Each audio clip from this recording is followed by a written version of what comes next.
The first thing I did after being reborn was to dump my devoted boyfriend and immediately turn to accept the pursuit of the Yandere guy. This is because in my previous life, my best friend bound an app that could transfer all my boyfriend's love for me to her. The 999 golden roses he prepared for me would be delivered into her arms. The hotel he bought for me would have her name on it. The way he looked at me changed from burning passion to disgust and distance, but when he turned to look at her, his eyes were filled with the tenderness I was once so familiar with. I cried and questioned him why he changed his mind, but he looked at me with disgust. We broke up long ago. Stop bothering my girlfriend. On my birthday, my best friend live-streamed, showing off the entire amusement park her boyfriend had booked for her, with fireworks blooming brilliantly behind her, and I was sent to a mental hospital by their combined efforts. They called me a madman driven to despair by unrequited love.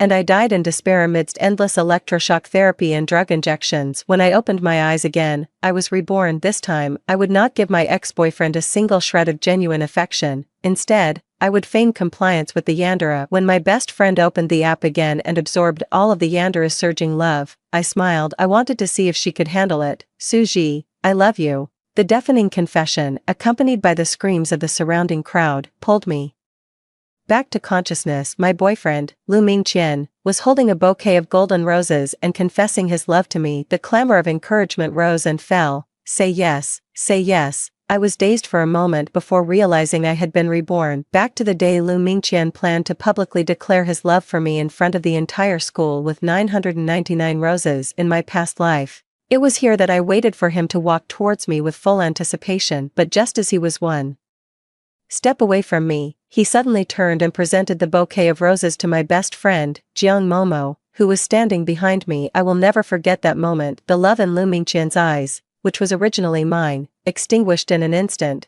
and then reignited as he turned to Jiang Momo. Later, I found out that Jiang Momo had an app on her phone that could steal love. She, like a thief, stole Lu Mingqian's love for me. And now, history seems to be repeating itself. I can even feel Jiang Momo behind me quietly raising her phone, ready to use the same trick again. The jeers from the crowd grew louder, and Lu Mingqian's smile became even brighter. Before he could speak, I said in an extremely calm tone, Lu Mingqian, let's break up. Everyone's expression froze on their faces, and the jeering abruptly stopped. Lu Mingqian's smile stiffened. He looked at me in disbelief, as if he hadn't heard clearly. Gigi, what? What did you say? I said, we're breaking up. I repeated, my tone as cold as ice. I don't like you anymore. I've lost the feeling. These few words exploded like a bomb in the crowd. Holy crap, what's going on? Is Suji crazy? Lu Mingqian is so good to her. Everyone in school knows it. She's actually saying they're breaking up. Are you playing hard to get? That's too hurtful. Lu Mingqian's face instantly turned pale. The hand holding the flowers trembled slightly,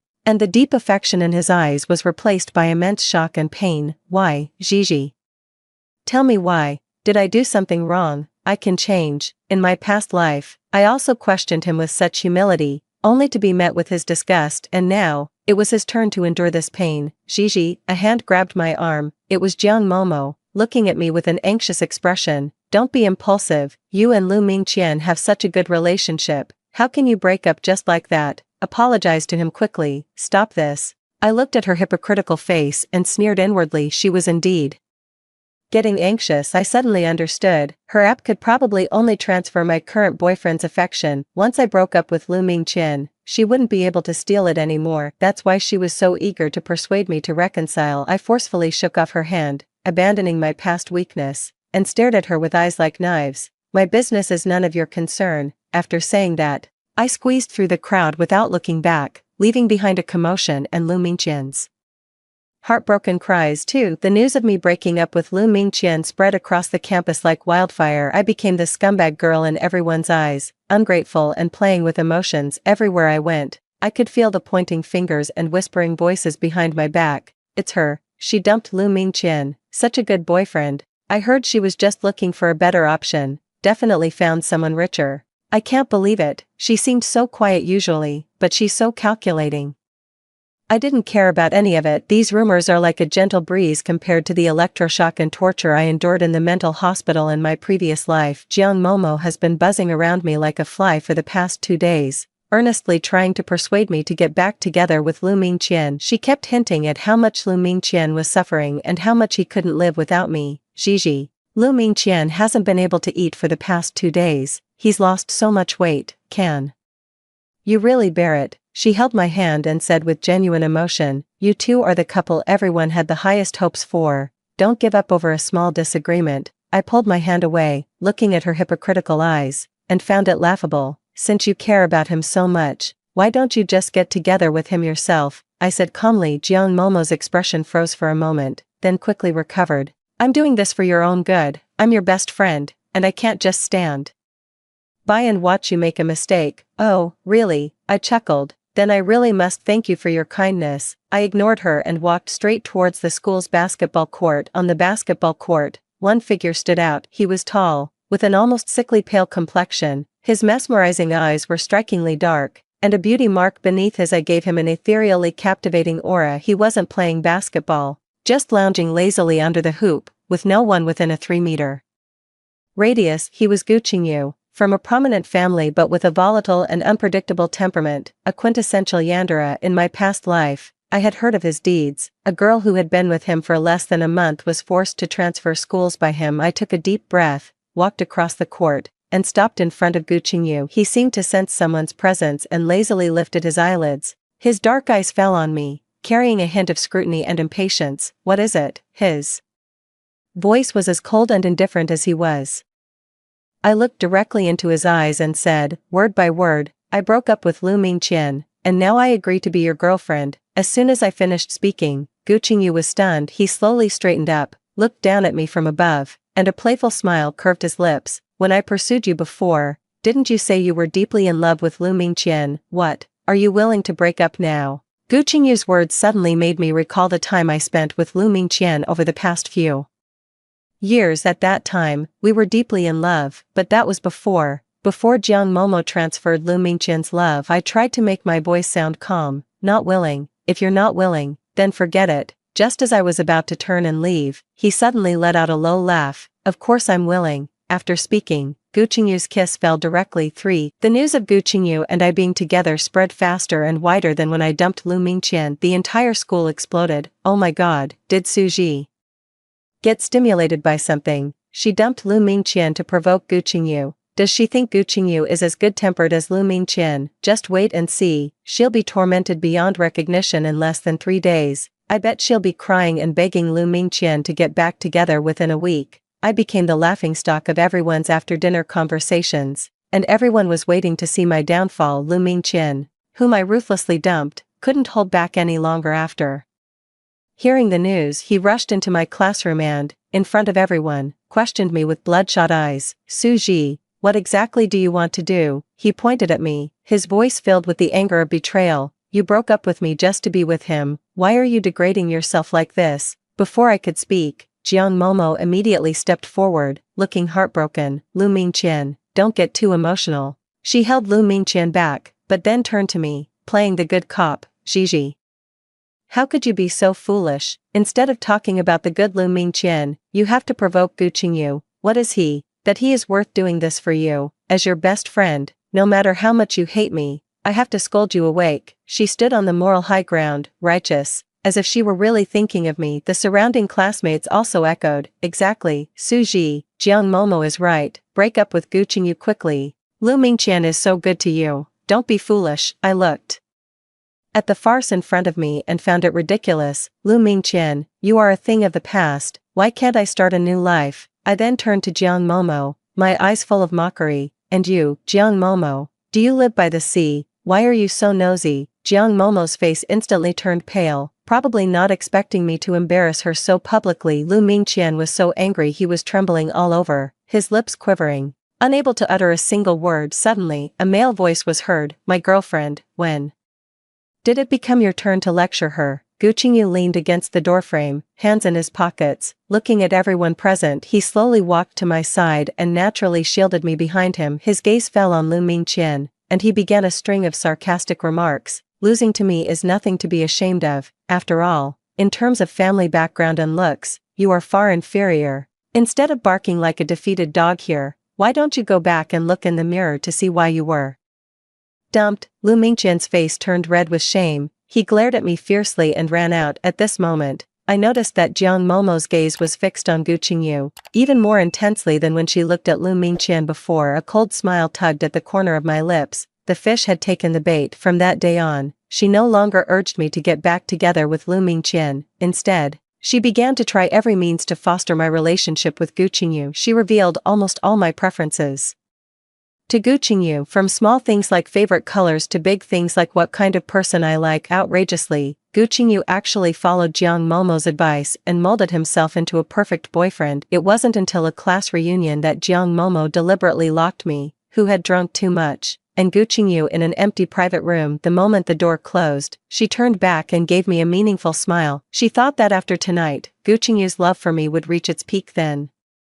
she could reap the rewards and steal all this intense love. She was right. It's just that she didn't know that I was also waiting for this moment, for in the private room, only Gu Qingyu and I were left. He was indeed drunk, his eyes were hazy, and an abnormal flush spread across his sickly pale face. He approached me step by step, softly calling my name. Gigi, you are mine, and can only be mine. He wanted to possess me by force. At this moment, I was terrifyingly calm. Just as his lips were about to land, I didn't dodge. Instead, I raised my hand and, with all my might, delivered a chop to the back of his neck with all my strength. Bang! Gu Qingyu's tall body slumped down, unconscious. I panted, looking at him lying on the ground, with no pity in my heart. The night was long. I sat on the sofa, quietly watching Gu Qingyu sleeping on the floor. During this time, I felt the suffocating love emanating from him. This was 1,000 times more intense than Lu Mingqian's. It was as if countless invisible chains bound and suffocated me. In my past life, it was in a mental hospital that I felt Lu Mingqian's hatred, which turned from love after his love was stolen, and I died in despair. And in this life, I will make Jiang Momo personally experience what it feels like to be enveloped by this twisted love. Time ticked by, second by second. Finally, as dawn approached, I felt a heavy sensation on my body suddenly being forcefully pulled away. What followed was an unprecedented sense of lightness. I smiled. Jiang Momo, you finally made your move. Almost at the same time, there was a soft click from the lock of the private room door. The door was opened. Jiang Momo stood at the door and was clearly taken aback when she saw me safe and sound. Gigi, are you okay? I accidentally lost my key last night and only found the spare after searching all night. What about you and Gu Qingyu? How are things? As she spoke, she anxiously looked into the room, searching for Gu Qingyu. I played along, putting on a heartbroken act, my eyes instantly welling up with tears. We broke up, I choked out. After he woke up, he was like a different person. He said he had no feelings for me and told me to get lost. Upon hearing this, unconcealed triumph and elation instantly surged in Jiang Momo's eyes. She suppressed the upward curve of her lips, feigned concern as she walked over and hugged me. Gigi, don't be sad. A man like that isn't worth keeping. He's the one who doesn't deserve you. It's not worth grieving over someone like him. I leaned on her shoulder, and from an angle she couldn't see, I revealed a triumphant smile. Then I'll go first. I want to be alone for a while. I pushed her away and walked out, looking utterly dejected. Jiang Momo almost couldn't wait to see me off. I didn't actually go far. Instead, I hid around the corner of the hallway, watching coldly. Sure enough, the moment I left, she immediately straightened her hair and clothes, wearing a confident, determined smile, and pushed open the door to enter that private room. The door wasn't completely closed, leaving a narrow gap. Soon, below, suppressed sounds of a man and the coquettish laughter of a woman could be heard from inside. Young Master Gu, you're awake. Who are you? 5, I'm Momo, Suji's best friend. She left you here alone, and I was really worried, so I stayed to take care of you. The sounds grew increasingly ambiguous and sticky, followed by obscene and indecent noises. Listening to it made my stomach churn violently. There was no need to listen any further. I turned and walked away from this filthy place, step by step. Jiang Momo, I hope you like the grand gift I've given you. From that day on, Jiang Momo and Gu Qingyu became inseparable, sticking together like conjoined twins on campus. They could be seen everywhere as a pair. Jiang Momo seemed to have undergone a complete transformation. She was decked out head to toe in the latest designer brands, carrying a limited edition handbag, with a diamond necklace around her neck that I had only ever seen in magazines. She was no longer the impoverished student who relied on my help and hesitated over buying a cup of milk tea, but had transformed into a dazzlingly wealthy socialite. She didn't even bother pretending anymore. In the cafeteria, she deliberately raised her hand when she saw me, making sure I got a clear look at the expensive Patek Philippe on her wrist. Gigi, are you short on cash lately? Should I tell the cafeteria lady to put your meals on my tab from now on? At the dormitory entrance, she clung to Gucci's arm, leaning against him coquettishly, and shot me a provocative glance. All our friends were indignant on my behalf. Gigi, that Jiang Momo is going too far. How could she treat you like this? Exactly, and that Gucci is so strange. One day he was completely devoted to you, and the next he's with Jiang Momo. A man's heart is truly as deep as the ocean. I just smiled and told them not to worry about it. What was there for me to care about? As I watched Jiang Momo and Gucci grow increasingly intimate, and saw her flaunt her triumph in front of me, the more I felt like laughing inside. Jiang Momo thought she had stolen a sweet romance and immense wealth. Little did she know, what she had swallowed was a deadly poison coated in sugar. That day, while chatting with a few friends at the campus cafe, I happened to see Jiang Momo and Gucci walk in. They sat down at the table next to mine, and Jiang Momo, as usual, began her petty displays of superiority and sarcasm aimed at me. I couldn't be bothered with her and deliberately steered the conversation with my friends to other topics. Hey, do you guys remember Jiang Momo's ex-boyfriend, the one from the sports department? What was his name? I said, pretending to think. My friend played along. Oh, you mean that guy named Li Hao? Yeah, I remember him. He seemed pretty decent and was really good to Momo. Yeah, I sighed, not too loud, not too soft. Just enough for the next table to hear. I remember back then, Li Hao worked at a construction site for a whole month just to buy Momo a birthday gift, even though he could only afford a silver necklace in the end. That sincerity was truly priceless, not like some people nowadays who only care about material things and have long forgotten what true love is. My words carried a pointed meaning. Sure enough, as soon as I finished speaking, I felt a cold gaze fall upon me. I turned my head and met Gucci's sinister eyes. The gentleness from before was gone from his face, replaced by a terrifying gloom. He stared intently at Jiang Momo beside him, his voice seeming to squeeze out from between his teeth. Who is Li Hao? Jiang Momo's face instantly turned deathly pale. She hurriedly explained, and nothing, just an ordinary classmate. We haven't been in contact for a long time. An ordinary classmate? Then why are you so flustered? Gucci's gaze grew even more dangerous. Do you love me more, or do you love him more? This was a life or death question. Jiang Momo trembled under his gaze, stammering, oh, of course it's you.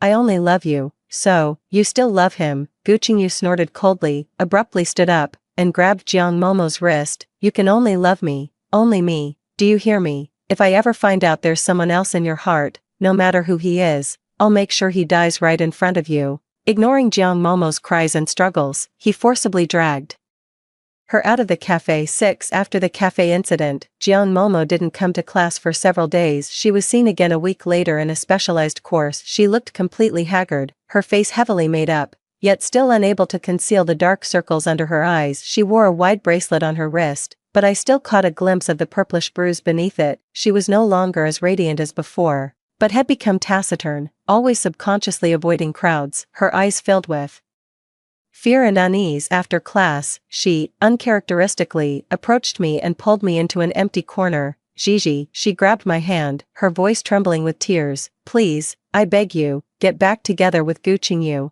I raised an eyebrow, feigning surprise. What's wrong? Aren't you two doing well? I thought he treated you quite well. Well, Jiang Momo let out a hysterical scream, as if she had heard the biggest joke in the world. He's a lunatic, a complete and utter lunatic. She rolled up her sleeves, and I saw her fair arms covered in shocking bruises and bite marks. He locked me up, wouldn't let me go out, wouldn't let me contact anyone. She cried hysterically. He checked my phone every day, drove away all my male friends, and would go crazy even if I said more than a few words to my female classmates. He forced me to say I love you over and over again, to say I was his alone, and if I said one wrong word, he would do this to me. I can't take it anymore. I really can't. He's driving me crazy. She was sobbing uncontrollably, a mess, with none of her former smugness left. I listened quietly, unmoved, even feeling a slight urge to laugh. This is just the beginning, Jiang Momo. In my past life, in the psychiatric hospital, I was injected with sedatives, strapped to a bed,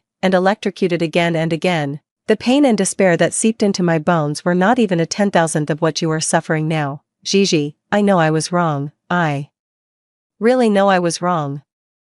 She knelt down, holding my leg, and begged, "Please take him back. As long as you are willing to get back together with him, I'll do anything you ask." I slowly squatted down, looking directly into her tear-filled eyes. "Jiang Momo, didn't you choose all of this yourself?" Her crying suddenly stopped, and she looked at me in disbelief. I suddenly smiled, a brilliant smile. "Do you think I don't know about your app? Do you think I don't know you stole Lu Mingqian's love for me? You thought I didn't know you used the same method again to steal Gu Qingyu's love for me?" With every word I spoke, her face grew paler. "I deliberately gave Gu Qingyu to you." Jiang Momo's pupils contracted sharply. She looked at me as if she had seen a devil, her lips trembling. "You," she wanted to say something, but a cold voice interrupted her. "What are you two doing?" Gu Qingyu appeared behind us at some point, his dark eyes fixed on Jiang Momo's hand gripping mine. 7. Gu Qingyu's appearance was like a key, instantly opening the floodgates of Jiang Momo's emotions. She suddenly scrambled to her feet, hid behind me, and pointed at Gu Qingyu, screaming hysterically, "Don't come near me, you lunatic, stay away from me." Gu Qingyu's face instantly turned incredibly ugly. He didn't look at me, his entire attention focused on Jiang Momo. The anger in his eyes gradually faded, replaced by a wounded vulnerability. "Momo," he reached out to Jiang Momo, his voice laced with a hint of pleading, "Come home with me." "Okay, stop this." "Home?" Jiang Momo was completely enraged by his words, shaking her head frantically. "I don't want to. I don't want to be with you anymore. You make me sick." Her words were like knives, stabbing fiercely into Gu Qingyu's heart. His body swayed, and the color drained from his face for the first time. Despair flickered in those obsessive and crazed eyes. "Why?" he murmured to himself, as if unable to comprehend why the treasure he held in his palm would treat him this way. "I love you so much. I gave you my whole world. Why do you still want to leave me?" "Love." Jiang Momo acted as if she had heard the biggest joke, pointing at her own scars. She choked back tears. "You call this love? This isn't love. It's possession. It's control. It's perversion. I've never loved you." Gu Qingyu froze completely. The last trace of color drained from his face, and he stood there blankly. "You don't love me?" He asked this question so softly, as if a gust of wind could scatter it. "I don't love you. Get out." Jiang Momo's scream pierced the afternoon tranquility of the campus. "Okay." Gu Qingyu lowered his head, his long bangs covering his eyes, making his expression unreadable. When he raised his head again, a smile of relief was on his face. "It doesn't matter if you don't love me. As long as we die together, you will be mine forever." The next second, he pulled out a dagger gleaming with cold light from his embrace. My heart sounded an alarm, and I instinctively took a step back. As for Jiang Momo, she was so scared that she was stunned, unable to even scream under Jiang Momo's shocked and terrified gaze. Gu Qingyu suddenly plunged the dagger into her heart without hesitation. Gasp.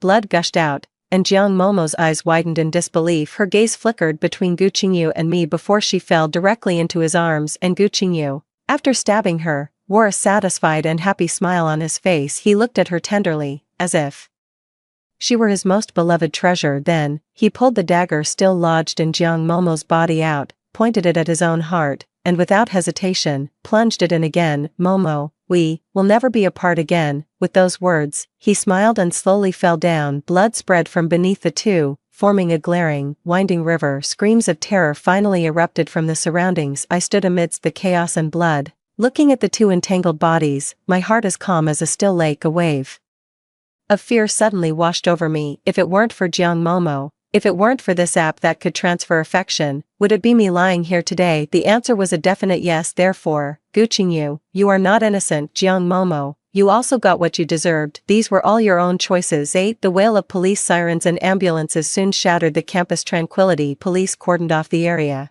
and medical personnel rushed in with stretchers, but it was all too late by the time they arrived. Gu Qingyu and Jiang Momo had already lost all vital signs. As the sole direct witness, I was taken away by the police to give a statement. In the police car, I saw Lu Mingqian, who had arrived first. He pushed through the chaotic crowd, his face etched with undisguised worry and anxiety. He tried to approach me but was stopped by the police. Through the car window, he mouthed to me, "Don't be afraid." I looked at him, my heart unmoved, and calmly averted my gaze. At the police station, I recounted everything I had seen, calmly and objectively. Of course, I omitted all truths about the app and my past life, only stating that Jiang Momo, unable to bear Gu Qingyu's possessiveness, had broken up with him, which had provoked him and led to the tragedy. My account was reasonable, and coupled with my consistent image as a victim at school, the police did not suspect me. After finishing my statement, I walked out of the police station, and Lu Mingqian was waiting at the entrance. The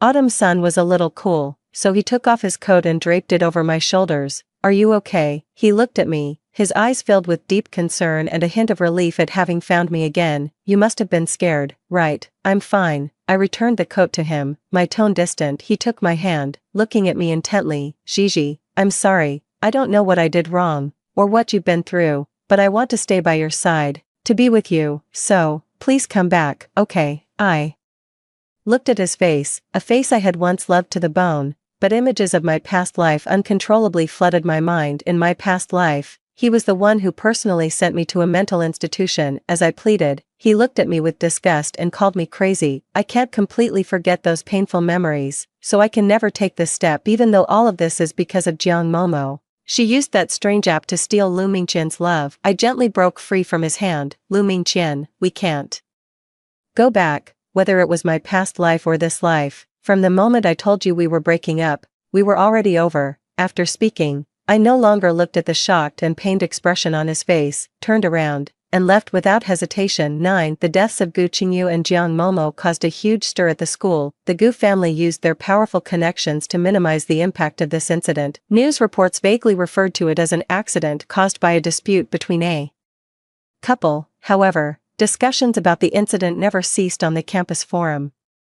All sorts of speculative versions emerged. "This is terrifying. I never expected Gu Qingyu to be this kind of person, resorting to violence at the slightest disagreement. I heard it was because Jiang Momo cheated on him, which drove Gu Qingyu insane. Don't spread rumors upstairs." The version I heard is that Gu Qingyu has a mental illness, and Jiang Momo is an innocent victim. Soon, the topic shifted to me. "Speaking of which, wasn't Gu Qingyu with Suji before? Why has he become so extreme with Jiang Momo?" Someone immediately replied below. "That goes without saying. It must be because Gu Qingyu didn't love Suji enough. A man only loses his mind when facing true love. I think it's because Jiang Momo is more charming, and being able to drive a man crazy is also a skill." Agreed. Suji is so plain and dull. How can she compare to Jiang Momo's playful nature? I looked at these comments, my heart remained unmoved, and I even felt like laughing. My friend also cautiously asked me, "Gigi, you dated Gu Qingyu. Is he really that terrifying?" I didn't answer. Another forgotten scene flashed through my mind. In my past life, a girl from my department jumped from the roof of the school building less than a month after accepting Gu Qingyu's confession. Her suicide note only said one sentence: "I can't take it anymore.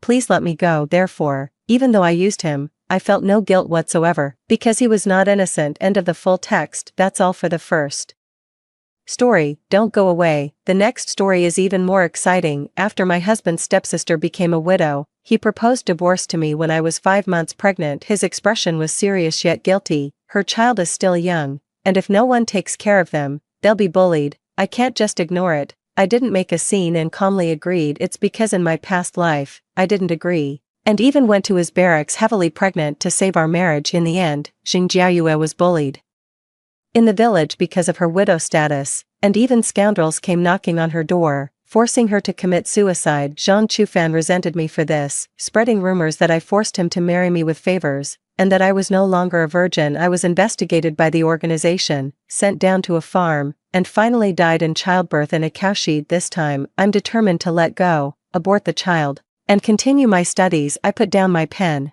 and before I could even get up, Zhang Chufan hastily snatched the divorce application from my hand. His long fingers held the thin papers and immediately handed them to the counselor. The counselor took the application, his brow furrowed slightly, and he sighed. "This divorce matter, alas, what a shame. Once the approval comes through, you can come and collect your certificate." Upon hearing this, Zhang Chufan's face actually revealed a hint of a relaxed smile. I sat there without a word, my gaze fixed on the window. Today was the start of spring, yet this heavy snow had arrived so suddenly. Emerging from the office, the snow seemed to press down the color of the sky, and the surrounding air was stagnant to the point of suffocation. Zhang Chufan stopped and turned his head slightly to look at me, his expression serious. "Lu Shu, thank you for understanding me. Don't worry, regarding Jiaoyu, once the child is a bit older, we can remarry." His tone was solemn, as if I should be overwhelmed with gratitude, but his tone also carried a subtle warning. "By the way, Don't spread the word about our divorce,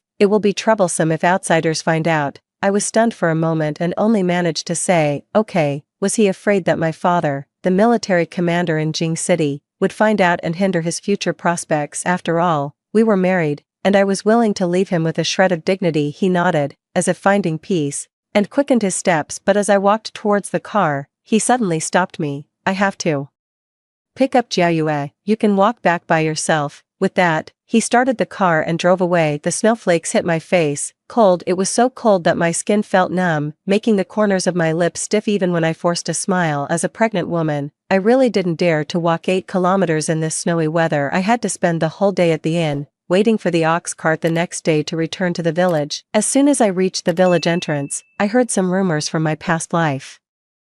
About me repaying kindness with ingratitude and being promiscuous. The speaker was talking enthusiastically, completely unaware that the person being discussed was walking right past her. I didn't stop to argue, and as I continued to walk forward, I only heard the last sentence. Alas, Chu Fan is just an honest man, ruined in this life. When I returned home, my chest felt heavy and my stomach ached faintly. I didn't understand why these rumors were happening even though I had agreed to the divorce.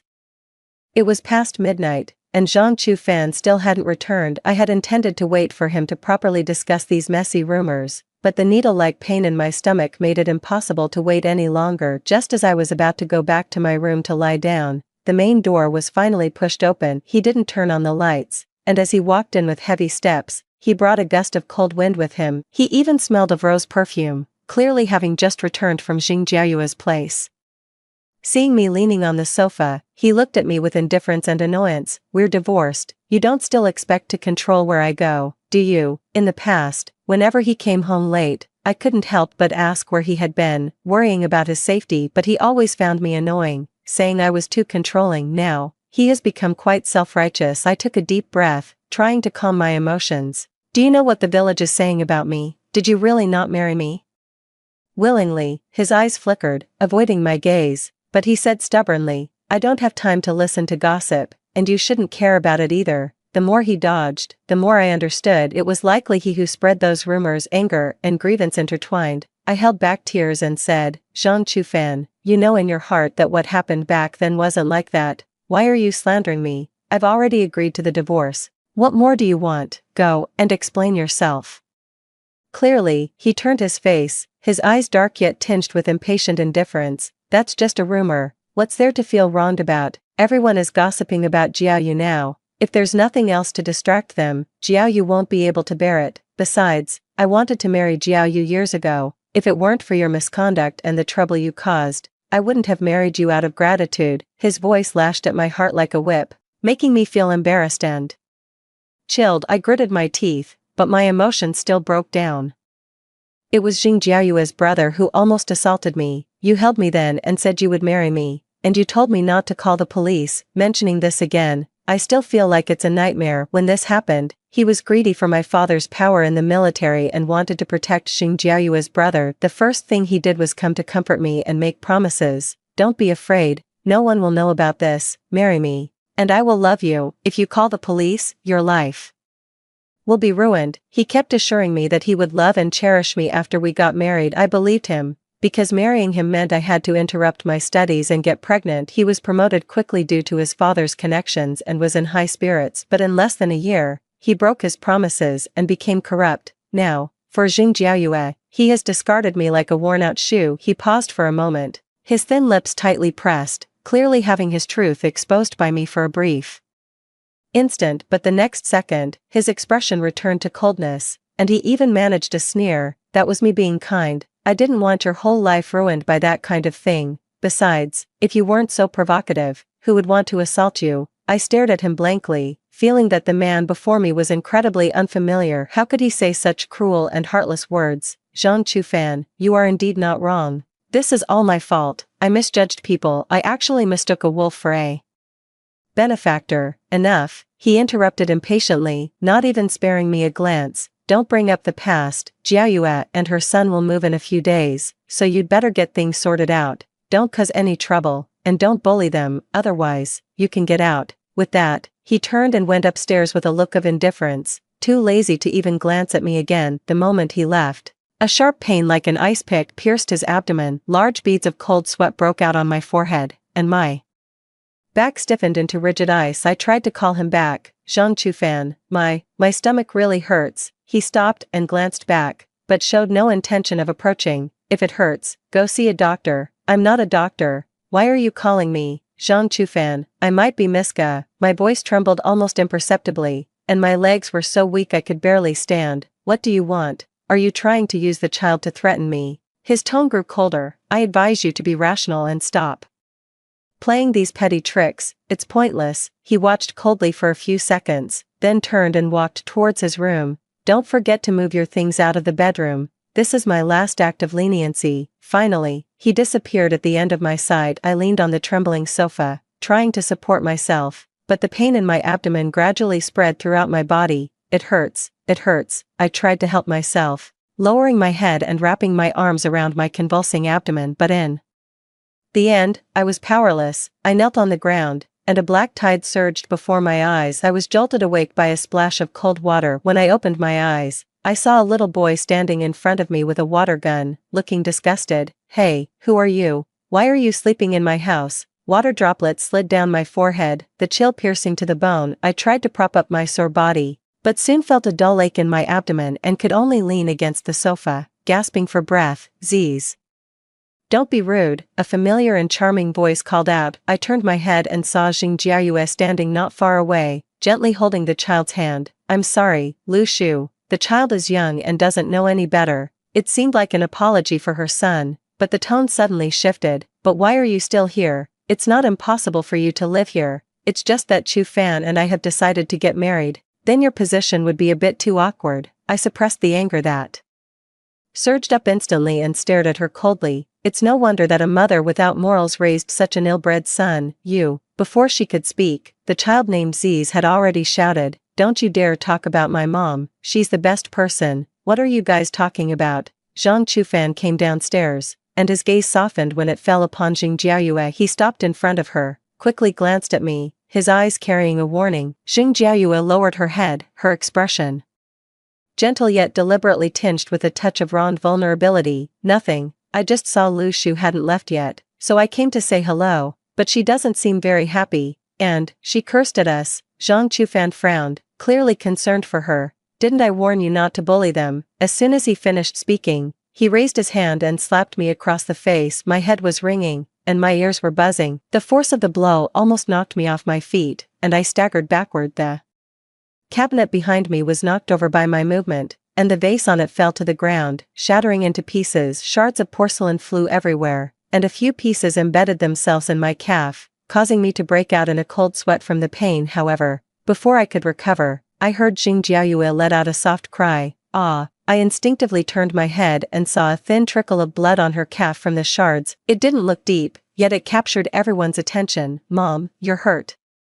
Zhang Chufan's expression instantly tensed. Without a word, he walked over and scooped Jing Jiayue up into his arms. He softly asked if it hurt, his movements so practiced that I felt a dazed urge to laugh. He had never cared about me like this, not even when I endured the discomforts of pregnancy, not even when he had just slapped me down. I'll take you to the clinic. Don't be afraid. After he finished speaking, he walked out with her, not even sparing me a glance. I leaned on the sofa, trying to stand up, but the pain in my abdomen made my legs go weak. Several times blood seeped from the wound on my leg. I looked down, and felt how pathetic and ridiculous I was. I stumbled outwards, only to hear whispers coming from the doorway. Villagers were gathered there in small groups, their hushed conversations perfectly clear. Someone saw Zhang Chufan holding Jing Jiayue and immediately shouted, Hey, old Jing's daughter-in-law, what's wrong? What happened to Jiayue? Zhang Chufan stopped, looked up, and replied without any evasion, Jing Jiayue is my wife, and her affairs are my affairs. From today on, no one can bully her, let alone gossip about her.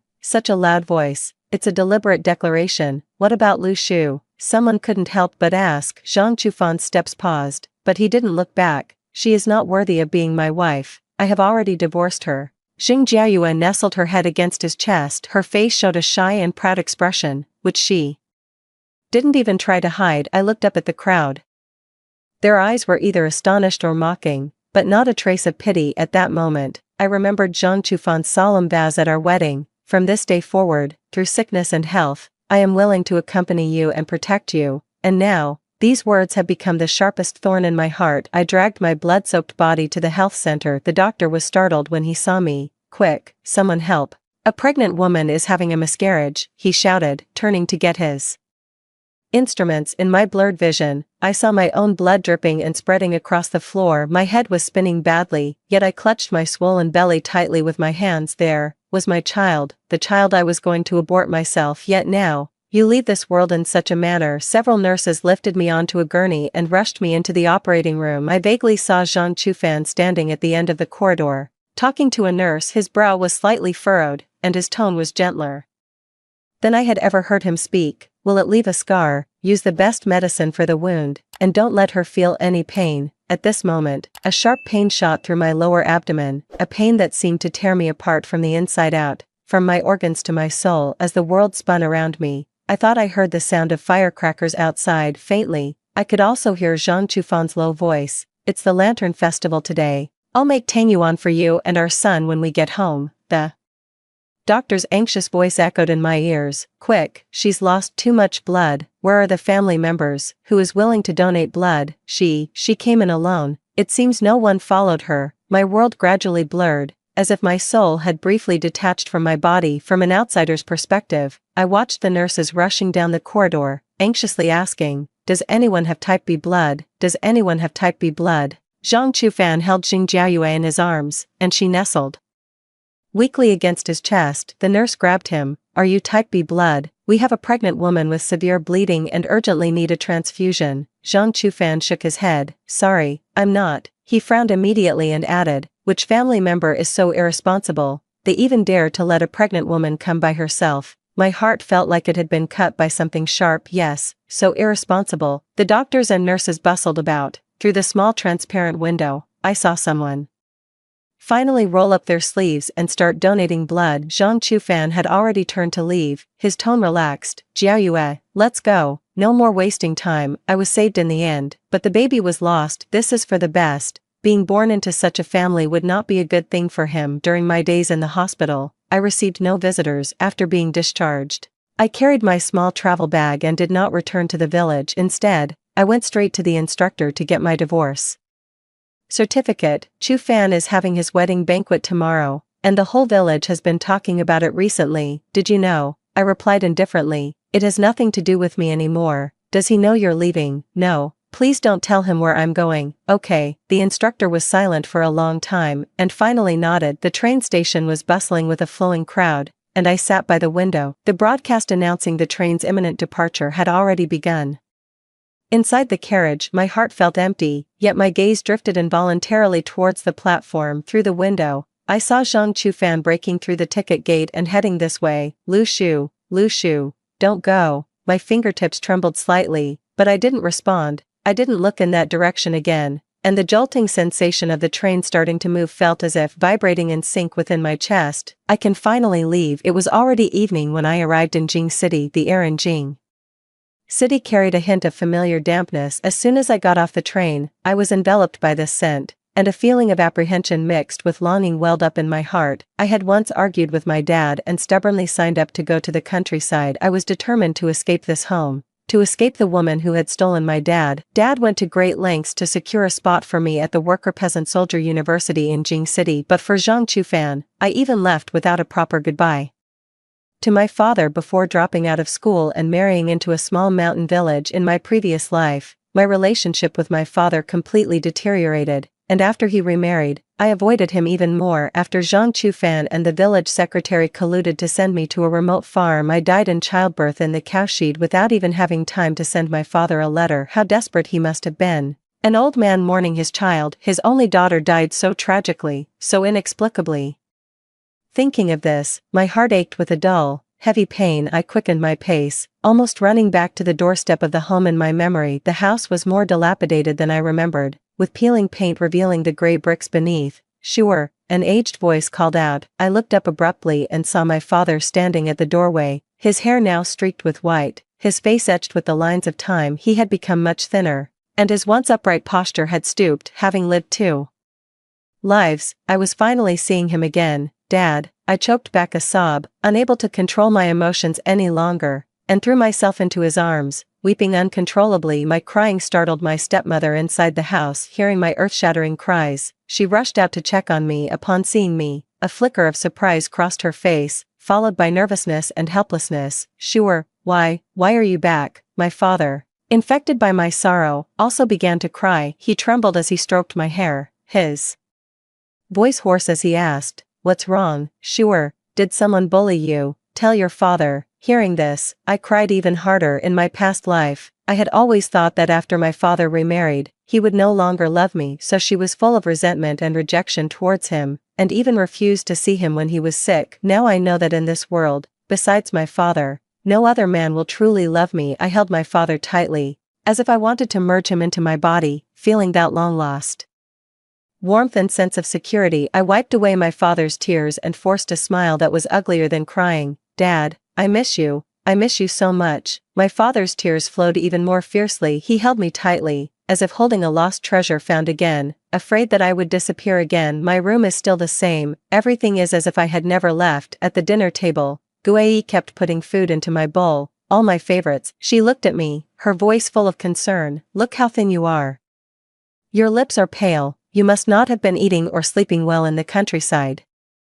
I used to think she was just trying to please me. Now, perhaps she was simply being kind. I smiled at her and said softly, "Guei, thank you." This was the first time I had spoken to her kindly, and she seemed a little taken aback, her chopsticks pausing for a moment. Dad, with a furrowed brow, asked me cautiously, "Sure, did Zhang Chufan bully you? Why did you come back alone?" I simply told them about my divorce from Zhang Chufan. I omitted the most painful details, but even so, it was enough to make my father's eyes well up. Guei even started crying, choking out, "How could you treat yourself like this? Our daughter isn't unmarriageable. Why did you have to marry him?" Dad slammed down his chopsticks and roared, "Dad won't let him get away with this. How dare he bully my daughter? He's really gone too far." I ate my meal silently, wanting to say a few words to comfort them, but my throat choked up, and tears streamed down my face uncontrollably. How could I possibly swallow this insult? In the cold, dirty cowsheet of my past life, I died a painful death. I heard the baby's helpless cries, but I didn't have the strength to give birth to him. That heart-wrenching despair still sends shivers down my spine. Fortunately, I kept a backup plan and didn't let Zhang Chufan directly give up the university spot. I just took a leave of absence. When I re-enrolled and stepped onto campus, seeing the lively students, I suddenly realized I was only 20 years old, in the prime of my youth. However, before I could fully adapt to university life, I saw Zhang Chufan again right at the school gate. "Lu Shu, let me explain. Jiao Yu and I are just pretending to be married. My heart has always been with you. Can you ask your dad to stop suppressing me?" It seems Dad made a move, otherwise he wouldn't be so anxious. "Zhang Chufan, do you really think I'm a 3-year-old? He took a step forward, trying to grab my hand, but I recoiled in disgust. "Lu Shu, let me explain. Jiao Yu's situation is special. I can't just ignore her. There's nothing for me to discuss with you," I responded coldly, deliberately glancing at my watch. "Don't bother me. I'm going to be late for class." His eyebrows furrowed, and his tone was filled with disbelief. "You're still going to college? How old are you? Stop it. What do women need so much education for? You're pregnant too." I took a step back, looking at his foolish demeanor, and my disappointment in this man deepened. It was laughable that he still hadn't noticed my flattened stomach. "The baby is gone, and we're divorced. What I do has nothing to do with you." Only then did he look down at my stomach, his eyes widening in disbelief. You got rid of the baby. Why?" I'm too lazy to argue with him anymore. Why is he worth my anger, my heartache, or even my grievance? The day you carried Jing Jiayue to the hospital, the child in my womb had already been lost due to your push, and now you come here to say you don't know. His pupils contracted sharply, and he began to speak as if to defend himself. "Impossible, impossible. I didn't use much force. Are you lying to me?" I looked at him and suddenly felt incredibly exhausted. A man who so readily shifts blame truly has no sense of responsibility, so cowardly it's disgusting. I didn't want to waste any more time with him, so I walked around him and hurried towards the classroom. He, however, was not giving up and grabbed my arm again. "I know you're angry with me, and I admit I was a bit wrong, but you shouldn't have let your father suppress me." I stopped, looked up at him, and said coldly, "I don't know what my dad did. You should go beg my dad, not me." I have class now, don't bother me. I forcefully shook his hand off and strode towards the teaching building. Seeing my uncharacteristic coldness, he didn't dare to stop me anymore, fearing he would provoke even greater disgust from me. However, he didn't give up and rushed to my house with gifts to see my father. After class, I saw him and his gifts being thrown out of the door by my father. Get out, I don't have a son-in-law like you. After being thrown out like trash by my father, he still had the nerve to come up and shamelessly explain, "Father-in-law, my stepsister is someone my stepmother asked me to take care of since I was young. I couldn't bear to see her suffer, so I thought of a fake divorce with Shushu to take care of her. I never really intended to marry Jingjiayue. What kind of person is my father? Having gone through decades of hardship, what kind of demons and monsters hasn't he seen?" He saw through Zhang Chufan's hypocritical facade at a glance and snorted coldly, "My good daughter, I cherish her. How dare you make her suffer? No stepsister is more important than my own daughter." Seeing my father protect me, a warm current surged through my heart, and my eyes welled up. In my past life, I fell out with my family for Zhang Chufan, only to end up in such a tragic state. It's utterly laughable. I stepped forward and hugged my father's arm, feeling the warmth of familial love. Seeing me arrive, Zhang Chufan immediately put on a subservient expression and pleaded with me, "Shushu, I beg you to intercede for me with your father. If this goes on, I'll have to change careers. Do you want your husband to be a failure for life?" I glanced at him coldly. "You are Jingjiayue's husband, not mine." Hearing this, he jumped up anxiously. "I only held a wedding banquet with Jiayue. We never registered the marriage. If you mind, can we submit a new marriage application report?" As he spoke, he even tried to grab my hand. I dodged away in disgust, turning my head aside, silently rejecting him. Seeing his shameless persistence, my father spat at him, "Get lost. It's not like my daughter has no other options." With that, he grabbed my hand to go home. Zhang Chufan wanted to follow inside, but a cold glare from my father scared him from taking another step forward. Back home, my father held me in his arms with heartache, gently patting my back just like when I was a child. "Shushu, don't be afraid, with Dad here, no one can bully you." Leaning against my father's broad shoulder, I could no longer hold back my tears, and they came pouring out. It wasn't because I felt wronged by Zhang Chufan, but because I was grateful for getting a second chance at life. Finally, I could break free from that scumbag and start over. Zhang Chufan didn't give up just like that. He would come to block me at the school gate every few days. He sent flowers, wrote letters, and even asked our mutual friends to persuade me. I turned a blind eye to it all. Jingjiayue actually came looking for me too. She tearfully accused me of stealing her husband. She said it wasn't easy for a widow raising a child alone and begged me to let Zhang Chufan go. She knelt on the ground, holding her child, her kowtowing gestures exaggeratedly dramatic. "Shushu, I beg you, please let us be. Chufan doesn't love me. We were forced by circumstances." "But Ziz can't be without him," the people around gasped, and suddenly, all eyes turned to me with pointing and whispering. Her child, Xiaozhe, broke free from her grasp, picked up the small wooden sword in his hand, and ran toward me while swinging it. "You're the bad woman." He struck my calf hard with it. "Beat you to death, you vixen, you seduced my dad, give my dad back." Though not heavy, the blow still sent a sharp pain through my calf. Tears welled up in Jingjiayue's eyes. She pulled the child back into her arms and began to sob, as if to cover up the situation. "Ziz, don't be so rude," apologized to Auntie quickly. "No, she's the bad one. I want to be with Dad. All you bad women should just disappear." The child was as stubborn as a young calf. Jingjiayue wore a look of distress, yet tears streamed down her face. At that moment, passing students gathered in a circle and began whispering among themselves, "This woman is so pitiful. Yeah, and she has a child with her, unlike that one dressed all fancy. She clearly has her ways." I was so angry I laughed. This pitiful act was all too familiar to me. Just as I was about to retort, a familiar yet detestable voice came from behind the crowd. "Jiayue, stop making a scene. Shushu doesn't owe you anything." The crowd dispersed, and Zhang Chufan ran over, his face covered in sweat. He quickly walked up to Jingjiayue, pushed Ziz aside, and stood in front of me with an expression of helplessness and anger. He growled at her in a low voice, "Jiayue, will you please get up? Don't pressure Shushu like this. I'm the one who wants to remarry Shushu. It has nothing to do with her." Jingjiayue looked as if all her illusions had been shattered, and tears suddenly poured down her face. "Chufan, have you forgotten that it was you who promised my mother you would take care of me? You swore an oath. Zhang Chufan's face stiffened, his expression complex and irritable. But you can't just sacrifice me alone. I've taken care of you, and your brother too. Haven't I done enough all these years? When his interests weren't involved, he could set everything aside to love Xing Jiayue, but the moment they were, he immediately changed his tune and started saying he loved me again. Zhang Chufan, what a hypocritical and selfish scumbag. At that moment, someone from the academic affairs office arrived. A bespectacled middle-aged man walked up to me and asked sternly, "Student, what's going on here?" Before I could even open my mouth, Xing Jiayue rushed to speak first, tearfully complaining, "Teacher, this woman stole my husband. She knew he was married and still seduced him. It's not easy for a woman like me to raise a child alone. Please, I beg you, help me." As she spoke, she tried to kneel down again. I quickly grabbed her arm and sneered, "Xing Jiayue, haven't you put on enough of a show? What about the day you drugged me? And what about your brother? Do you really think I have no evidence?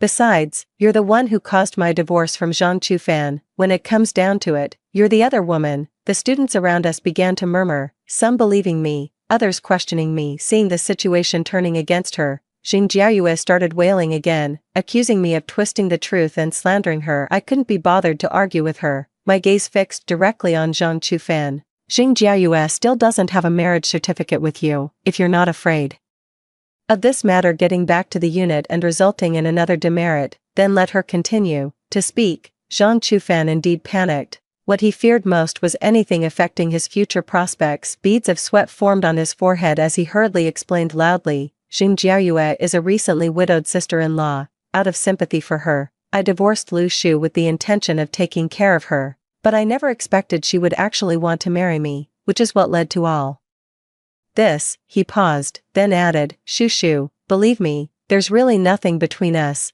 After saying that, he pulled the sobbing Xing Jiayue away, not wanting her to continue spouting nonsense. The people around indeed began to whisper, their gazes toward me filled with sympathy. My husband divorced me for a pitiful widow. By all appearances, I was the abandoned wife. Back in the dormitory, I calmed down and decided not to let Zhang Chufan off the hook any longer. I took out paper and pen, and wrote the complaint letter word by word. I exposed everything, Zhang Chufan's affair during my pregnancy, his forcing me to divorce, and the matter of Xing Jiayue's brother using connections to get ahead. Once the letter was written, I mailed it directly to the disciplinary inspection department of Zhang Chufan's military unit. I knew that once such matters came to light, Zhang Chufan's future would be completely ruined. A few days later, Zhang Chufan indeed vanished, never appearing before me again. The world became quiet, and my mood improved considerably. A few more days passed, and my dad called, his tone carrying a hint of schadenfreude. "Shu, guess what?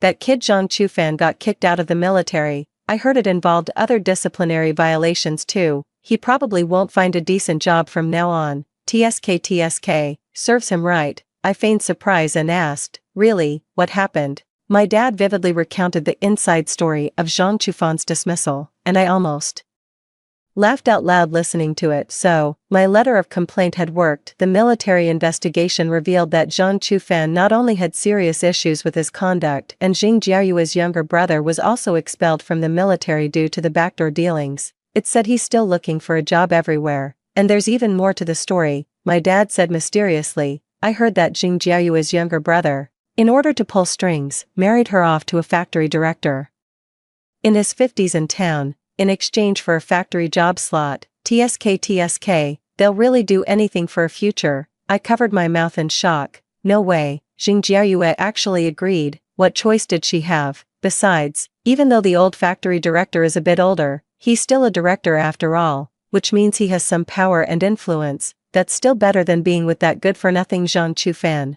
My father's tone was full of sarcasm. After hanging up the phone, I couldn't quite describe the feeling in my heart. Xing Jiayue, and now she's ended up like this. In the end, she brought it upon herself. She placed all her hopes on men. In the end, she met a tragic fate, abandoned by men and betrayed by her own family. I continued to complete my studies. I graduated with excellent grades and smoothly entered a well-known company to work. My career flourished, and my life became increasingly wonderful. A few years later, I met a man who truly loved me. We got married, had children, and lived a happy life.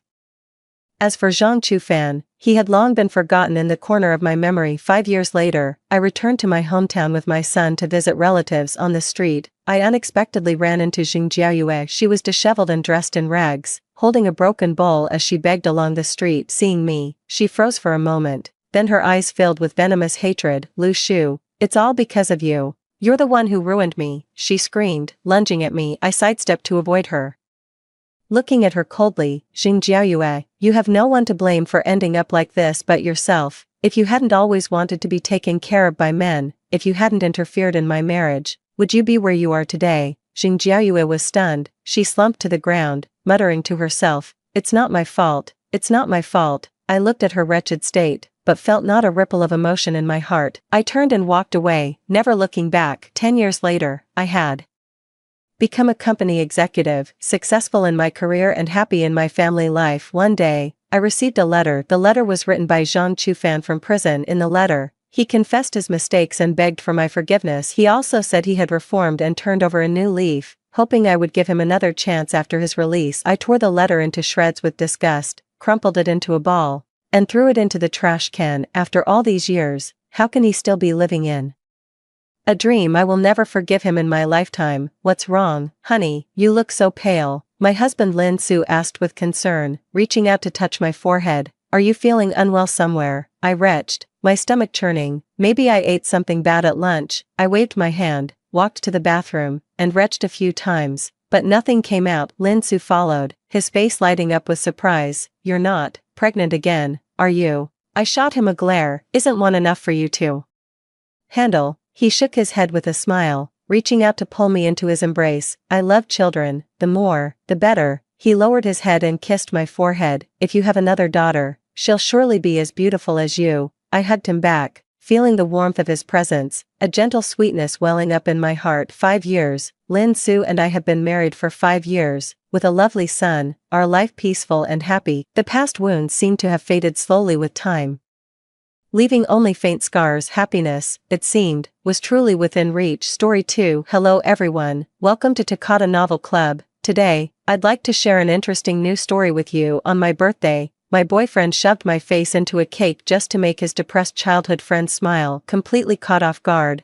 I instinctively fought back, but he only pushed harder. In the struggle, a support rod in the cake scratched my eye. With cream all over my mouth, I said to my boyfriend, my eye is scratched. If we don't go to the hospital soon, I'll go blind. My boyfriend just waved his hand and laughed. It's just a scratch on your cornea. You're a doctor. Just stitch it up yourself. Ching Mei hid to the side and said hypocritically, it's all my fault. If I didn't have depression, June wouldn't have resorted to such desperate measures just to make me smile. In a fit of rage, I picked up the 2-layer cake and smashed it into Li Jun's face. Weren't you trying to make your beauty smile? Today, I'll make sure she gets her fill of laughter. Before I could finish my sentence, my boyfriend Li Jun snatched the cake and hid it behind his back. He looked displeased at the now misshapen cake. You're so petty, can't even take a little joke. Do you know how much you've embarrassed me? The sharp pain had already made me deaf to his complaints. I could only cover my eyes desperately and beg him to take me to the hospital. In my excitement, the cream in my mouth sprayed out like snowflakes, accompanied by a sound similar to a frog's croak. Su Xiaoxiu, however, inexplicably burst into laughter. Ribbit, what's that noise? A frog? Oh my god, I didn't know you had such a talent. Sis, what started as her quiet snickering eventually turned into roaring laughter. Her expression was extremely exaggerated. In a daze, Li Jun found it hard to believe. Su, you finally smiled. That's great. My careful preparations weren't for nothing. What? He vowed solemnly that there would be a surprise at the birthday banquet. Could it be meant for someone else? Su Xiaoxiu nodded excitedly, tears of gratitude in her eyes. Yes, June, I finally smiled. In a moment of emotion, the two embraced tightly right in front of me, completely disregarding me, who was hurt. So, what do I mean to them? A mere bridge to bring the lovers together. Li Jun, whose boyfriend are you anyway?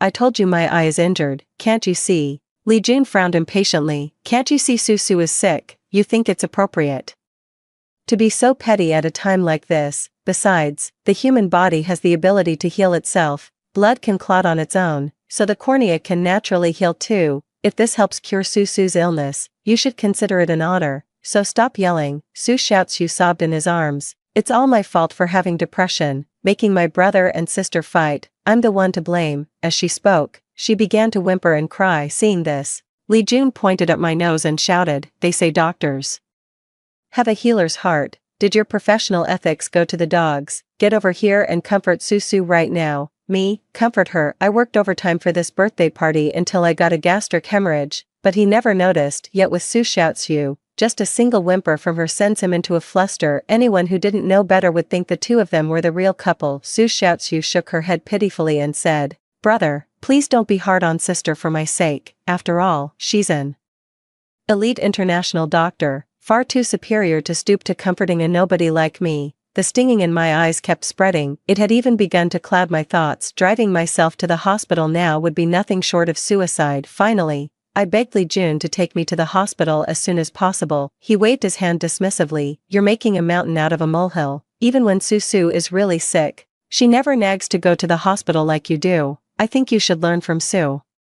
Su's resilient spirit. Use today's situation to toughen up your willpower. But if I don't get to the hospital soon, I'll miss the optimal treatment window for my eyes, and I could go blind." I tried to explain the pros and cons to him in a tearful voice, but he still insisted I was just being a drama queen. Su Xiaoxiu suddenly tried to persuade Li Jun out of kindness. "How about we take our sister to the hospital? She really does seem to be in a lot of pain. Don't mind her, she's always putting on an act in front of me, coming to me for comfort even if she just scrapes her skin a little. Today, I'm going to break her of this bad habit." Haha, yes, I do love to put on an act too. Since they refused to take me to the hospital, I called 120 for help myself. "Hello, is this XX hospital? I've injured my eye. The address is..." Before I could finish, Li Jun came over and knocked my phone out of my hand. "Are you out of your mind? It's just a minor injury. Is that really worth calling for help?" I moved my hand away, exposing my injured eye to him. My severely injured left eye had already turned pitch black, with no vision whatsoever. "Open your damn eyes and take a good look. My left eye is already blind. I can't see a thing." I was trembling with rage. As a top-tier international medical expert, my eyes are of paramount importance to me. Every blood vessel under the shadowless surgical light, every single muscle, requires clear vision to suture properly. Without my eyes, my future is ruined. Perhaps due to the intense emotion, my face rapidly became congested, and the vision in my other eye began to deteriorate. Even though they were standing very close to me, I could only make out their blurry outlines. Li Jun sneered, "So your left eye is blind? Don't you still have the other one? You doctors always love to exaggerate your conditions. You could still see your phone screen just now and accurately dial 120, and now you're suddenly blind. Who are you trying to fool?" I ignored him and started feeling around for my phone. I hadn't finished giving the address yet. "Give me back my phone right now. I need to tell 911 the exact address. Before I go completely blind, I have to get myself to the hospital." Su Xiaoxiu's voice came from behind me. "Sis, is this it? Looks like it's broken." I blinked, trying to ease the strain in my eyes only to realize it was useless. I cautiously walked over and reached out my hand. "Even broken, I'll take it." "Oh dear." Su Xiaoxiu let out a scream and said to me apologetically, "I'm so sorry, sister, I'm having a bit of an episode. My hands can't even hold anything anymore. This illness tends to manifest physically. I can't believe it's acting up at such a critical moment. Please don't be mad at me." As she spoke, she lowered her head apologetically, but that smug smile at the corner of her lips, I still caught it all. By now, I could no longer afford to dissect her expression. I had to make the most of whatever vision I had left to find my phone and get help. I searched desperately through the sweet, cloying cream. Su Xiaoxiu also squatted down, pretending to fumble through the cream. "Sis, let me help you look for it." In a daze, I saw the outline of the phone, but just as I reached for it, she swept it aside. "Sis, my hands are a bit out of control. I'm just making things worse." "If you know you're making things worse, why don't you get lost?" I lost my temper completely and roared at Su Xiaoxiu. Li Jun frowned and shoved me for no reason. "Enough already. Susu is this sick and still helping you look for your phone? Instead of being grateful, you yell at her. Are you even human?" Tears of grievance welled up in Su Xiaoxiu's eyes instantly. "It's all my fault. I'm so useless. I can't even hold on to a phone." Li Jun came over to comfort Su Xiaoxiu and carefully helped her up. Without that jerk interfering, I quickly locked onto the phone's location. Just as I was about to reach the phone, Su Xiaoxiu's foot happened to step right on the back of my hand. "I'm sorry, boo-hoo, I messed up again," Li Jun said coldly. "She's blind, sticking her hand under your foot, you can't blame her." 3. So now you realize I'm blind, why wouldn't you admit it just now? Su Xiaochu's heel was still pressing down on the back of my hand, and the pressure was slowly increasing. It hurt, like the kind of pain Ziwei felt when bamboo splinters pinched her fingers. I never imagined that these hands, used to holding a scalpel, would one day suffer such torture. She was even grinding her heel back and forth on the back of my hand. I couldn't take it anymore and wanted to pull my hand back, but I didn't get the chance. Li Jun kicked my wrist in disgust. You know Soso is already experiencing somatic symptoms, yet you still don't pull your hand away quickly. Are you waiting for her to fall? I looked up, only to find that everything before me had gone dark. The vague human silhouette from just moments ago had completely disappeared. I was blind, truly blind. Li Jun, I really can't see anything, if you have even a shred of conscience. Take me to the hospital right now. Maybe it's not too late. Li Jun didn't respond. It was only after Su Xiaochu's considerate persuasion that he finally agreed to go to the garage and get the car. Before leaving, he didn't forget to tell me to go easy on Su Xiaochu. I pretended not to hear him and kept fumbling for my phone, refusing to give up. After he left, Su Xiaochu completely dropped the act. You're blind already. Why do you even need a phone? With that, she deliberately clattered around in her high heels, sometimes in front of me, sometimes behind me. Finally, she stopped to my side. I estimated the distance, probably less than 2 meters. If you want your phone, crawl over and get it. I clenched my fists and gritted my teeth. No need, Li Jun will be back to get me any minute. Su Xiaochu burst into wild laughter as if she had just heard a hilarious joke. In fact, she had already arranged for someone to slash Li Jun's tires today, just to stop him from driving me home. If I'm not mistaken, Li Jun is on the phone with roadside assistance right now, asking about repairs. Luo Fei, let's just see if he still wants you once you're blind. She laughed smugly,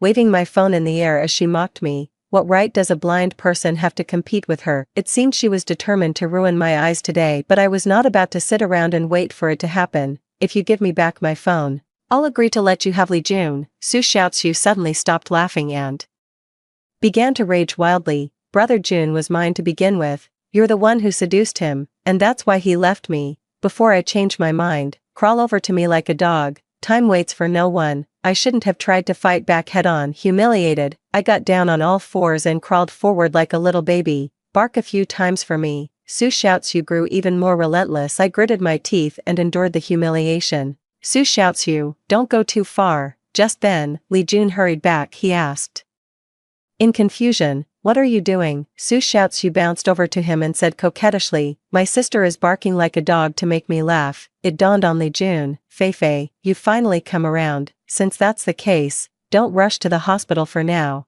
Keep amusing Susu so she can get better faster. Listen to that. Are those human words? But why is my head starting to buzz? I'm even feeling a bit dizzy. I'm about to pass out. Take me to the hospital. Hurry. Li Jun chuckled. Are you done? First you're blind, now you're passing out. Just because you're a doctor doesn't mean you can make things up, for at this moment, I no longer had the strength to argue with him. The damage to my optic nerve had already affected the nerves in my brain. If I didn't get to the hospital soon, my life could be in danger at any moment. I'm not making things up, my consciousness is slowly fading. Li Jun completely lost his patience. He lifted his foot and kicked my head. Is it fading on this side, or the other side? Luo Fei, you're overacting. No sooner had he finished speaking than he crashed to the ground with a thud, falling before I did. Su Xiaochu let out a scream and called out to Li Jun repeatedly, but there was no response. Only then was she willing to dial 120 to seek emergency help. 10 minutes later, the ambulance arrived promptly. Both Li Jun and I were lifted onto stretchers. After examination, it was determined that my blindness was irreversible, with no chance of recovery unless I received a new cornea. But corneal transplants aren't something you can just get whenever you want. Li Jun, lying on the hospital bed next to me, spoke up. I told you, blind is blind, coming to the hospital won't help. You insisted on coming, and now you're just making things harder on yourself. I was so angry that I sat up and yelled, just because I'm blind doesn't mean I can't have surgery. I'm a doctor, for God's sake. I had vowed to become the finest doctor in the world. I dreamed of being a miracle healer like BNK and Hua Tua. Now, in this state, how could I ever achieve my grand ambitions? Su Xiaochu stepped in to defend Li Jun. Sister, how can you yell at your brother? He didn't mean it. He didn't say he didn't mean it when he shoved my face into the cake or when he did it to make Su Xiaochu laugh. Li Jun also sat up, sounding somewhat displeased. Why are you so worked up? if the surgery can't be done, then it can't be done. You're not the only doctor in the world, if it comes to it, I'll marry you.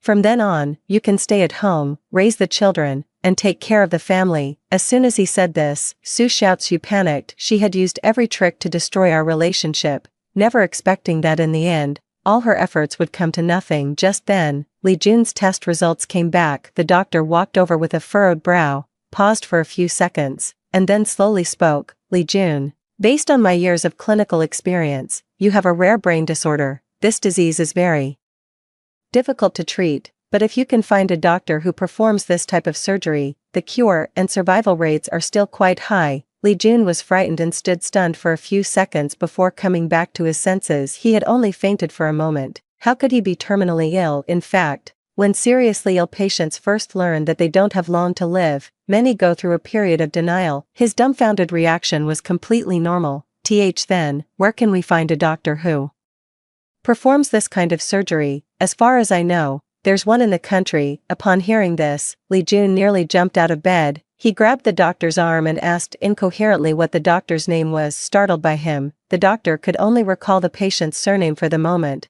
"I remember her surname is Luo." After hearing what the doctor said, I curled my lips slightly. Li Jun, clutching at straws, refused to let go and begged the doctor to try and remember the full name. The doctor sighed, then turned to look at me, and suddenly had a flash of inspiration. "I remember now, her name is Luo Fei." 5. I shrugged. "Sorry, I am the Luo Fei you just mentioned, but I'm blind now and can't have the surgery." Li Jun collapsed onto the hospital bed, his eyes empty and vacant. He was young and already the CEO of a publicly listed company, with boundless prospects ahead of him, but being told that his life was counting down was an incredibly helpless thing. He suddenly jumped to his feet, pointed at my eyes, and roared in anger, "I don't believe that you, Luo Fei, are the only one in this world who can perform this surgery. Just because you studied abroad for a few years, you think you're an expert." Unwilling to give up, he pulled out his phone and asked his assistant to contact hospitals overseas. The doctor shook his head helplessly. Only those in the medical field truly understood the weight of the name Luo Fei. Back when I was learning this procedure, I slept on a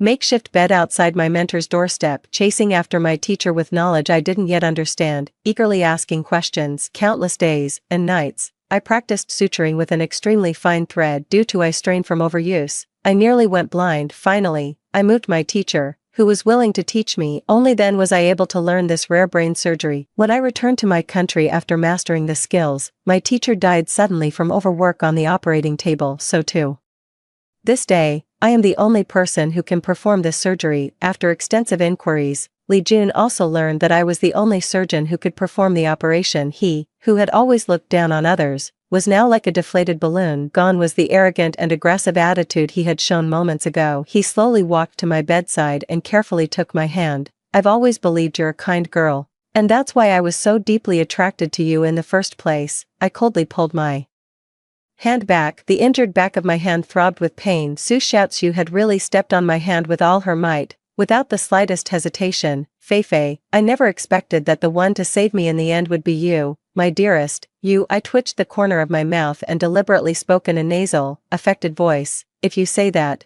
Susu won't like hearing it," Li Jun quickly explained. "Silly, why would you think that? Susu is just my little sister, she wants us to be happy too." I tried my best to suppress the urge to laugh. I imagined how desperate Su Xiaozu's twisted, reluctant face must have looked. I don't know what Li Jun said to her, but Su Xiaozu tearfully knelt by my bed and said, "Sister, please save my brother. He really loves you, no one but you can save him." I didn't really process the first few words she said, but this last remark was indeed quite pertinent. "Little sister, when you ask someone for help, you need to have the right attitude, just talking won't do."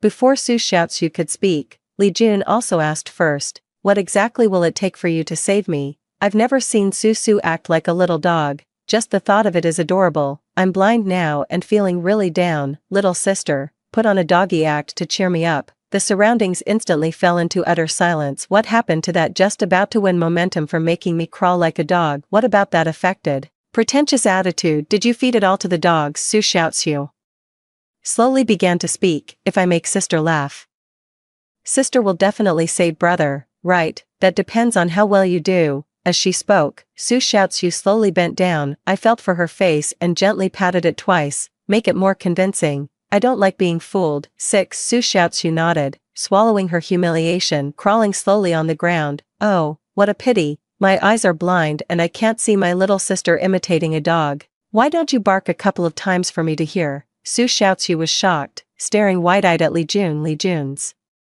face fell as he questioned her. You don't want to. I'm willing to do anything to cure your illness, yet here you are, hesitating. Su Xiaozu shook her head vigorously. Finding herself caught between a rock and a hard place, she had no choice but to follow my lead and bark like a puppy, but the sound was very faint. My face darkened. Little sister, are you trying to fool me? Though my eyes are blind, my ears are sharp, seeing me angry. Su Xiaozu made the sound again. Woof, woof, woof. Her loud barking quickly drew a crowd of patients and medical staff who had come to watch the commotion. She asked me in a low voice, "Are you satisfied now?" I shook my head with displeasure. The people outside began to whisper among themselves, "That girl is so pitiful, she clearly has no other choice." People with disabilities really are twisted. Since they're already handicapped, they enjoy tormenting others of the same gender. Could it be two women fighting over one man? Then that man is truly despicable. No matter which one is his true love, he shouldn't just stand there like that. As the crowd chattered endlessly, Su Xiaozu's eyes gradually welled up with a faint mist of tears. I spoke coldly, "Since my sister is unwilling, I won't force her, you two may leave." As soon as I spoke, Li Jun panicked. He turned to explain to the person at the door, "I am his lover, and Su Xiaozu is his sister, because I just went blind and was in a bad mood." Su Xiaozu was trying every way to cheer me up.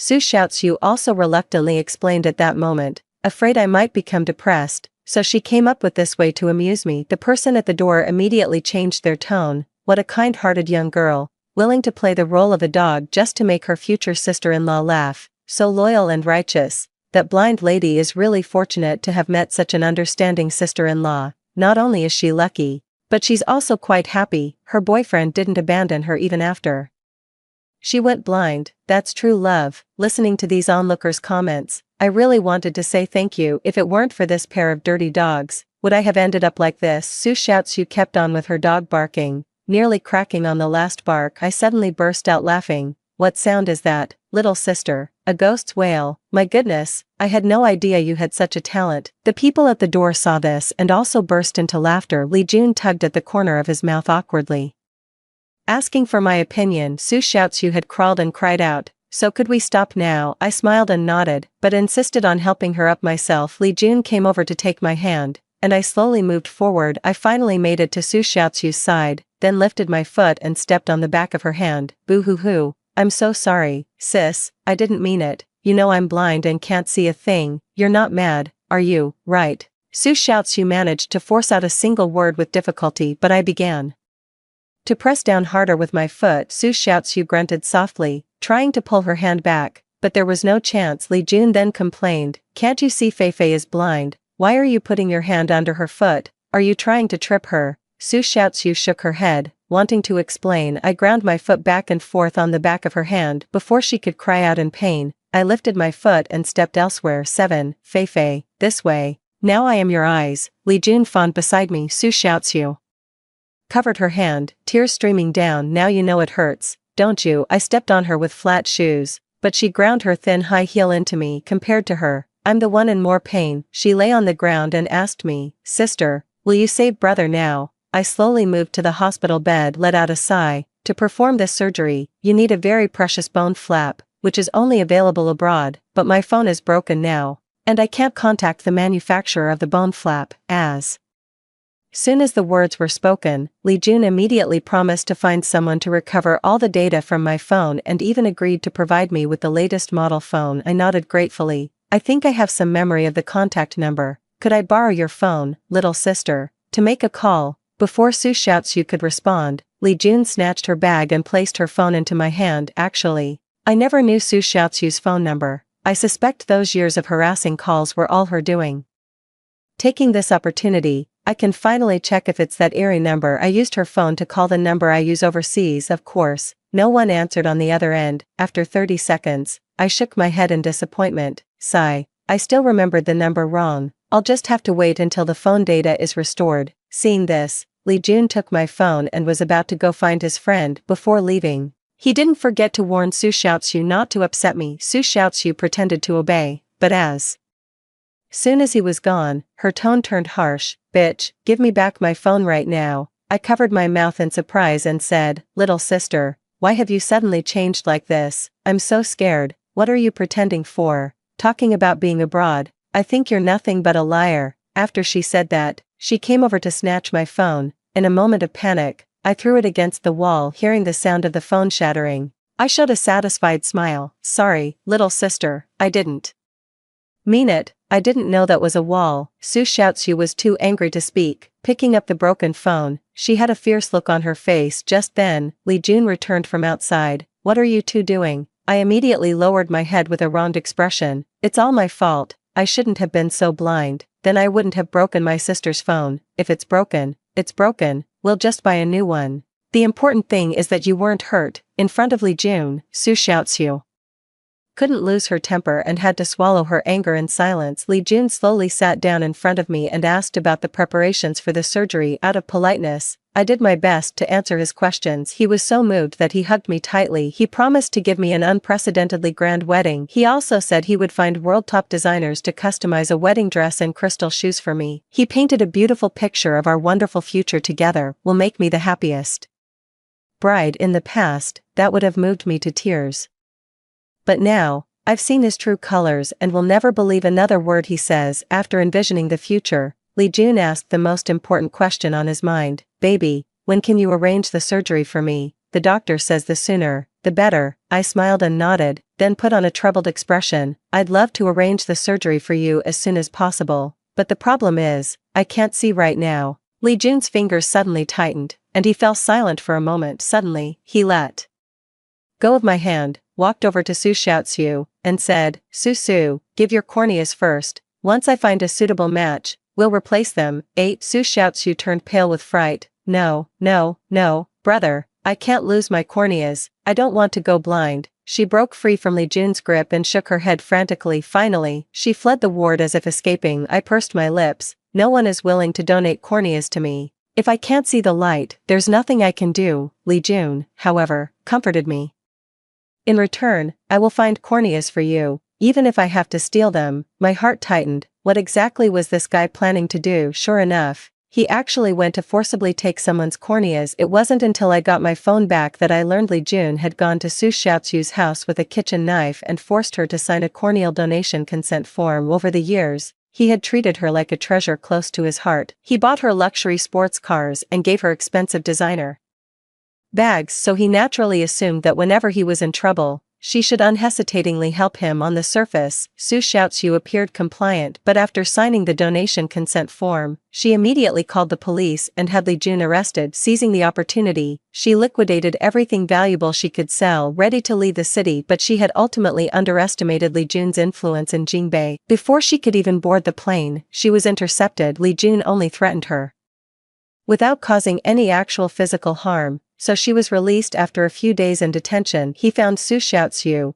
neither harsh with his words nor violent with his actions. He simply handed her over to his cronies to toy with. Even as Su Xiaoxiu begged for mercy, he had no intention of letting her go. Li Jun knew that what women value most is their reputation. He was pressuring her. After days of torment, Su Xiaoxiu finally agreed to donate her corneas, but her only request was to see me in the empty hospital room. It was just her and me. Li Jun was waiting outside. At the slightest sign of trouble, he would rush in to protect me. Su Xiaoxiu sighed, then let out a strange laugh. Do you know why Li Jun chose you? Because he's been with women of all professions, but he's never toyed with a doctor. I used to chase away all the pretty women around him. I thought you would be different, but in the end, you're just the same. He said that when he's had his fill of fun, he'll come back and marry me. But this time, he wanted my life. By the end, she was choking with sobs, unable to speak. She had been with him since she turned 18, she had cried, argued, and thrown tantrums, but in the end, she just couldn't bring herself to leave him. She really does have depression right now. All she wants is to die. He had promised to love her for a lifetime, but in the end, it was nothing but a lie. As she spoke,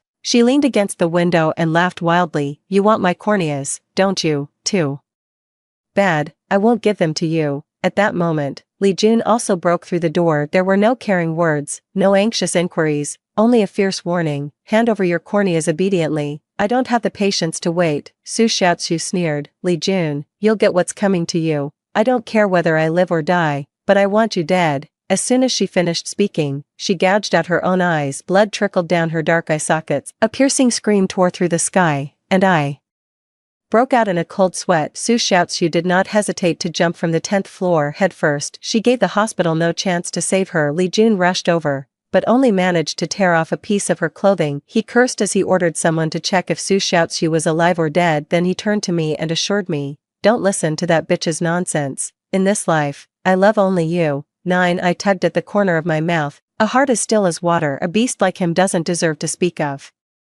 love without Su Xiaozu's corneas. My hope of regaining my sight seems utterly lost. Just then, the sound of police sirens came from afar. Some kind-hearted person must have called the police. Li Jun was delighted to be gifted a pair of silver handcuffs. It turned out that before Su Xiaozu jumped, she had scheduled the evidence of Li Jun's embezzlement over the years to be sent to the police station. Every penny Li Jun had spent all these years belonged to the company. This included the Riverview Villa he splurged on, and even the designer brand clothes he wore from head to toe, all paid for by the company. Back when he had someone humiliate Su Xiaozu, he also had the incident filmed and stored. The police later found that video as well. Li Jun tried to excuse himself in the video. I was just joking with her. I didn't expect her to overthink it.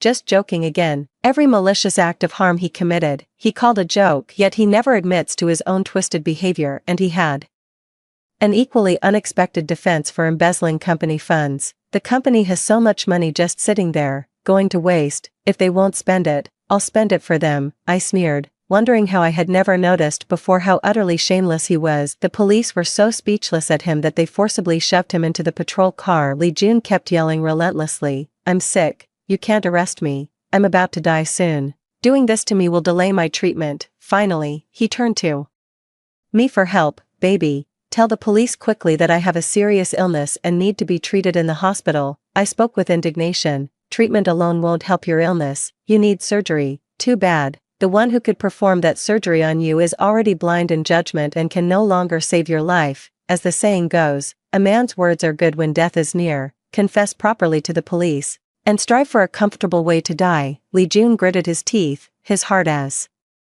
dead as ashes. As he walked onto the police van later, it was heard that not only had he committed those offenses, but he was also suspected of luring minors into sex-related transactions. Even worse, he used power and sex trades to blackmail the parents of minors. For the crimes mentioned above, multiple sentences were combined. Li Jun was sentenced to life imprisonment. The rest of his life would be spent in prison. His brain disease also flared up around the same time. The police are also seeking experts from various fields to assist with the rescue efforts. Of course, I was involved as well, but his illness was so severe that there was no need for resuscitation. As he lay dying, he called me to his side. He told me that he had truly loved me, and that he really wanted to spend the rest of his life with me, but fate had other plans. I sneered and advised him to come to terms with it soon. Clinging to a final breath was meaningless. Li Jun widened his eyes and clutched tightly onto the corner of my clothes. Dying with unfinished business, I ruthlessly shook off his hand and left without looking back. The next day, I received a notice from the hospital saying someone was willing to donate their corneas. The moment I lay on the operating table, I could already see the light. The surgery was very successful. I was overjoyed to see this beautiful world again reborn. I set out once more on the path to study. Medicine is a continuous process of learning. I cannot afford to stop. After completing my studies abroad and returning home, I established my own research team to bring health to more patients. The future holds great promise, and I will cherish it well. Thus ends the first story. I hope you enjoyed it. The next stories will be even more thrilling. Let's continue reading together. 7 months pregnant, I fell down the stairs, yet my husband rejected my request for 3,000 yuan to support my pregnancy. Su Shanmiao. Do you have any idea that an ordinary person's monthly salary is only 3,000 yuan? Spending money so lavishly, I didn't marry you to be taken for a fool. Without timely surgery, the baby was lost. Watching the fireworks that cost hundreds of thousands of yuan burst high in the sky, his first love posted a moment on WeChat Moments. Thank you, brother, for the 9.99. Truly love you. Fireworks, we promise to be together forever. I silently gave a like, then calmly dialed the phone. Sister Zhang, I've decided to join your company. 1. You silly girl, you've finally come to your senses. Zhang Yanhong's voice rose an octave.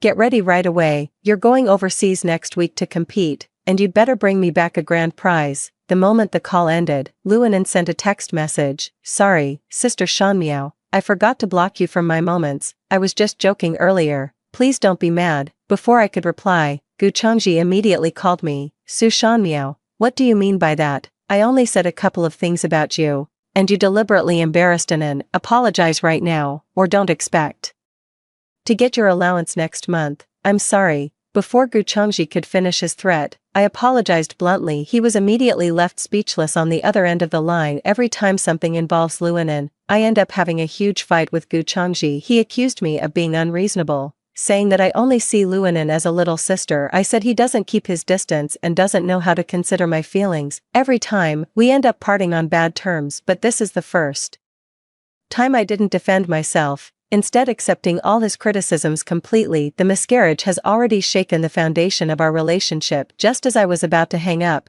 Gu Changji's voice came through again, this time much gentler. I'm not trying to blame you, it's just that Anan just came back to the country, she's young, so you should be more accommodating with her. I opened my phone to check the competition schedule for next week, listening quietly without saying a word. Gu Changji was silent for a moment, then spoke again. Where are you? West City People's Hospital. A fine rain was falling from the sky, and in the rush to get out, I hadn't had time to put on more clothes. Alright, wait there, I'll come pick you up. I rubbed my frozen, reddened fingers, feeling a sense of irony in my heart. Gu Changji, aren't you curious why I came to the hospital? Why? A suddenly sweet and cloying female voice came through as Luanen snatched the phone. Brother Changji, stop chatting for now. Come help cut the cake. My fingers trembled slightly. Gu Changji, the man's voice turned cold. Su Shanmiao, I'm very busy. I don't have time to care about your messy affairs. I'll send the driver over in a while. He hung up right after saying that. Listening to the busy tone on the phone, I paused, and a wave of bitterness welled up inside me. Compared to Luanen, my problems are trivial. My phone vibrated with the flight ticket for next week that Sister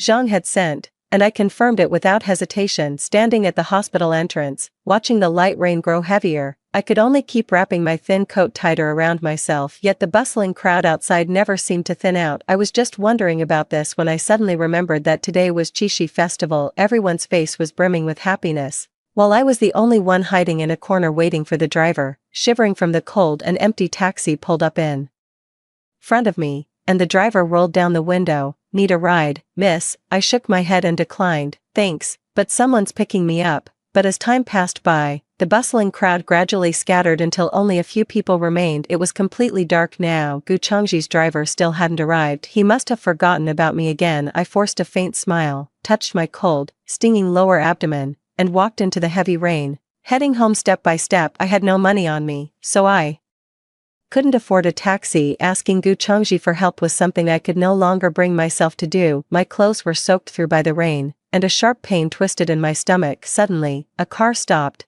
A kind-looking man blocked my way and said, "Where are you going, young lady? Why are you all alone? Let me give you a ride." I thanked him repeatedly and told him the address. The man looked a bit surprised. "You live in such a high-end neighborhood, so how come you look so rough?" I just gave a bitter smile and said nothing. The uncle turned on the car's built-in TV, and the news was reporting on gossip. "Did you hear? The heir of the Gu family's first love has returned from abroad, and they're throwing a welcome home banquet tonight." A welcome home banquet? I turned my head and looked at the uncle. Yeah, Gu Changji is throwing away a fortune for a lady. They're holding an online lottery to pick hundreds of lucky netizens to attend, reimbursing each person tens of thousands.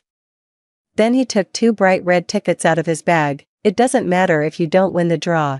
Every Gu's department store gives out these shopping vouchers, which can be used for a free meal. The rich really are generous. That's fine. Sharing the joy with the people lets ordinary folks like us get a taste of it too. Watching the two of them chatting and laughing on the screen, my eyes grew moist. Yeah, sharing the joy with the people. Even when we got married, we never had a banquet hall this grand and magnificent. Not surprising, given the huge gap in status. Given how happy Luanen was, it was only expected that I'd be forgotten in the hospital. Miss, the uncle's voice pulled me back to reality. "We're here, Thanks. I took off the plain band ring from my finger and placed it on the passenger seat. Just a small token. Consider it covering your gas money. Hey, you, the uncle kept calling after me, but I walked into the neighborhood without looking back. Looking at the pale ring mark on my finger, I remembered the way Gu Changji looked at Luanan on the screen. The wedding ring is indeed no longer needed. Opening the door, a red ticket fluttered down. It was the joy for all shopping voucher. My stomach growled with hunger, remembering the empty refrigerator. I went to the nearest Gu's department store just as the uncle said. It was a nationwide celebration, lively and bustling, holding a free boxed meal.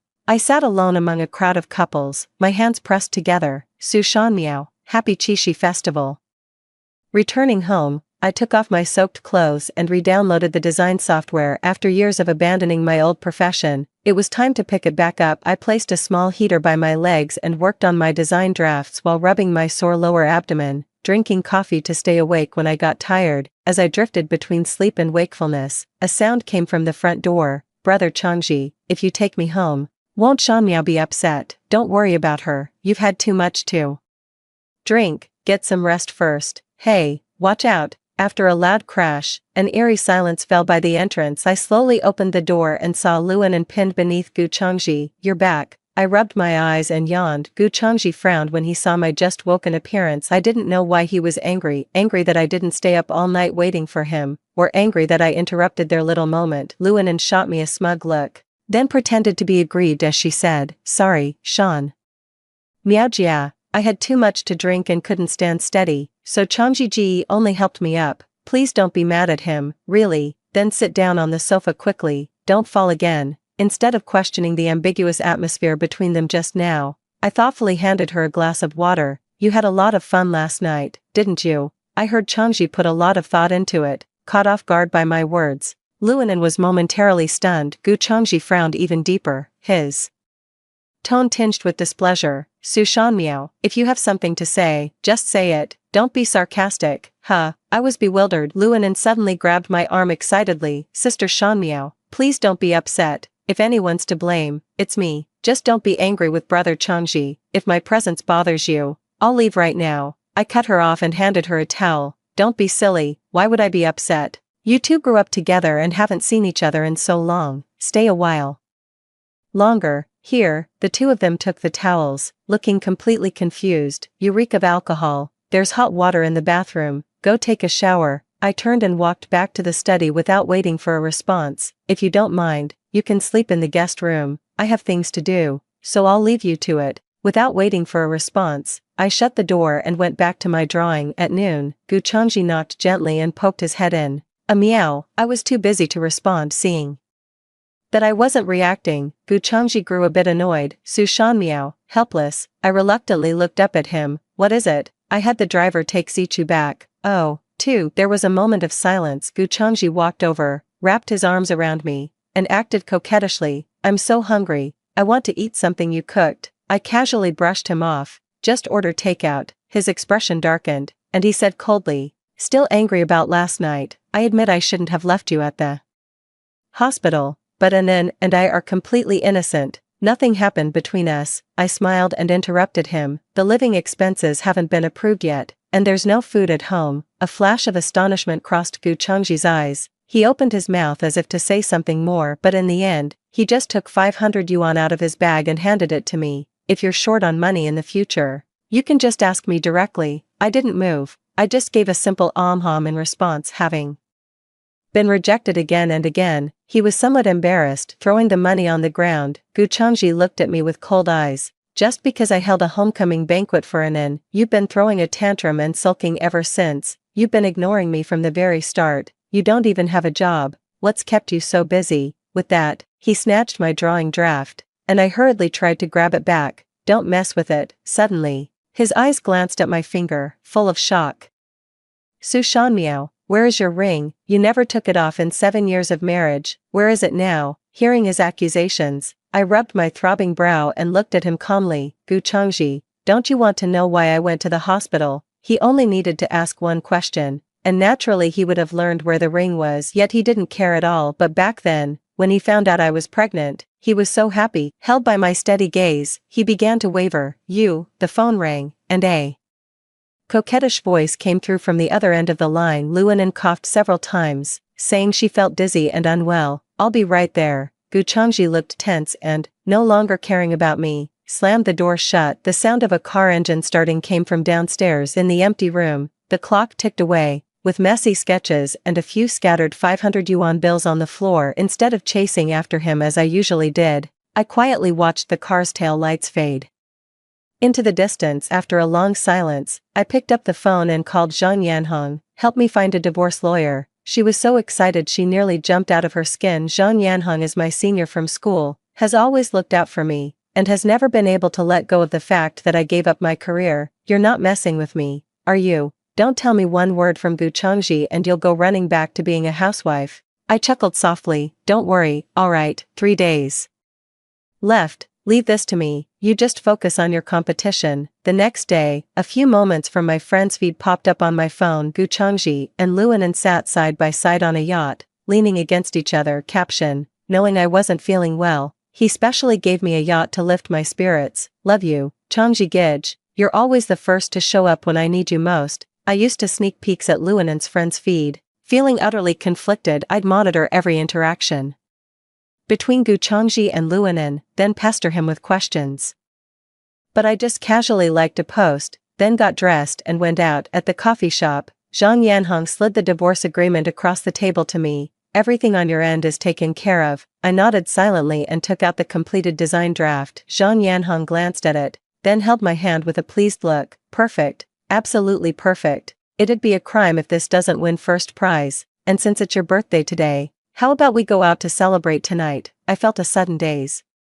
Birthday. I'd been so busy working on the design drafts these past few days that I completely forgot about it. I smiled. Fine, but don't drink too much. The flight is at 8 a.m. tomorrow, so don't be late. As we were talking, my phone vibrated. It was a text from Gu Changji. Happy birthday, I'll be home for dinner tonight. Oh, and I have a surprise for you. I was a bit surprised that Gu Changji actually remembered my birthday. He never bothered with these little things. My eyes dimmed, and I sighed.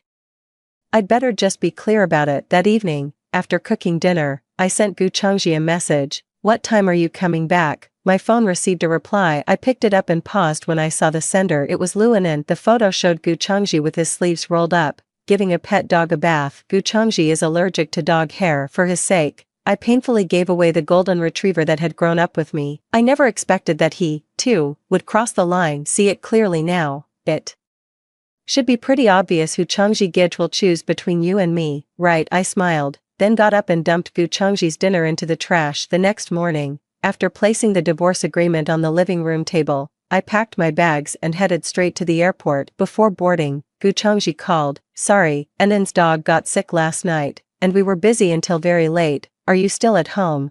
I'll have the driver pick you up and make up for your birthday. My heart remained completely calm. I said indifferently, no need, you take care of the dog. I've left the divorce agreement on the table. Please sign it when you have a moment. After speaking, I hung up and was about to turn off my phone, but the next second, my phone began vibrating uncontrollably. The airport announcement repeatedly played the message that the plane was about to take off. Ignoring the vibrations, I deleted Gu Changji's contact information and turned off my phone directly. Zhang Jia, who was standing by, asked, that guy Gu Changji? I nodded, while Sister Zhang gnashed her teeth in anger. It's all that guy's fault. If he hadn't lured you away halfway, with our skills, the company would have taken off by now. 8 years ago, Sister Zhang and I co-founded a construction company. She handled business development, and I took care of architectural design. The company was doing quite well. Just as our careers were on track, we met Gu Changji, who wanted to collaborate with us. The first time he saw me, he seemed a little dazed. After that, he began pursuing me fervently. Every day after work, he would wait for me outside my office and invite me to movies or concerts. He would hold my hand on the street, giving me a sense of security. Those days were truly happy, but I always felt that he was looking at someone else through my eyes until I learned of Luanan's existence. Our eyes and eyebrows are somewhat similar. Despite the bitterness in my heart, Luanan had already gone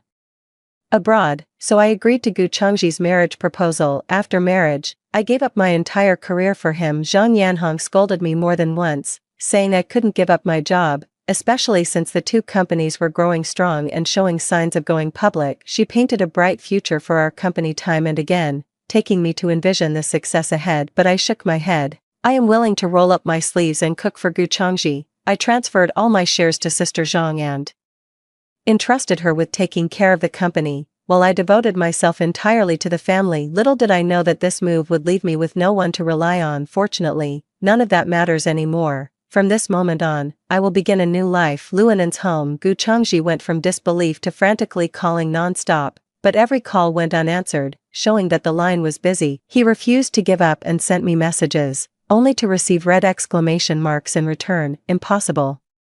Luanen leaned in and asked, "What's wrong, brother Changji?" As if he hadn't heard her, Gu Changji muttered to himself, repeatedly tapping his phone screen. "Last night she said we'd celebrate my birthday together. What's going on? Is Sister Shanmiao ignoring your calls again?" Sigh. "So petty. You're not going to have another huge fight when you get back, are you? That's way too narrow-minded." 3. Luanen used to say these things often, but this time, Gu Changji felt somewhat uncomfortable. He frowned slightly and said, "Shan Miao is your sister-in-law. Don't be disrespectful." Luanen was stunned. This was the first time Gu Changji had spoken up for me. "Ah, Changji, that's not what I meant." She leaned in ingratiatingly, trying to take Gu Changji's arm, but Gu Changji let go of her and rushed home as fast as he could. Su Shanmiao was not at home. Gu Changji rushed to the bedroom, only to find that Su Shanmiao's belongings had all vanished, leaving no trace that she had ever been there. Only a single document lay quietly on the table. With heavy steps, Gu Changji walked over. The moment he saw the 4 large characters, "Divorce Agreement," the room began to spin around him. In that instant, Su Shanmiao's presence became vividly real. Gu Changji slumped to the floor, his gaze falling on the trash bin nearby. Inside lay a perfectly intact meal. It was the dinner Su Shanmiao had made the night before,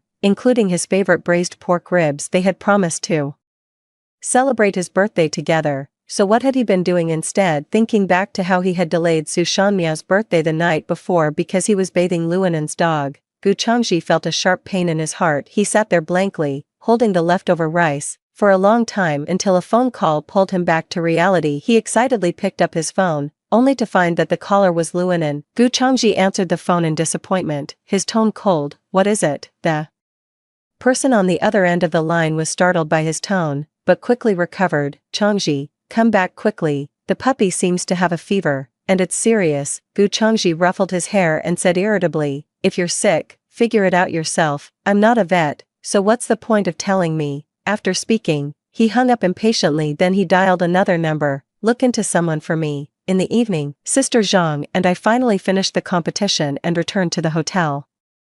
Exhausted, when I opened the door, I saw someone I hadn't expected. Gu Changji was sitting in the living room. The moment he heard the door open, his deep eyes shot straight toward me. Our eyes met, and before I could react, he rushed over and grabbed my hand, nearly crushing my wrist. The gap in strength was too great, so I had no choice but to let him hold on. "Why didn't you tell me you were going abroad? Do you know how long I've been looking for you?" There were dark circles under his eyes, and they were bloodshot. He really didn't look like he had rested.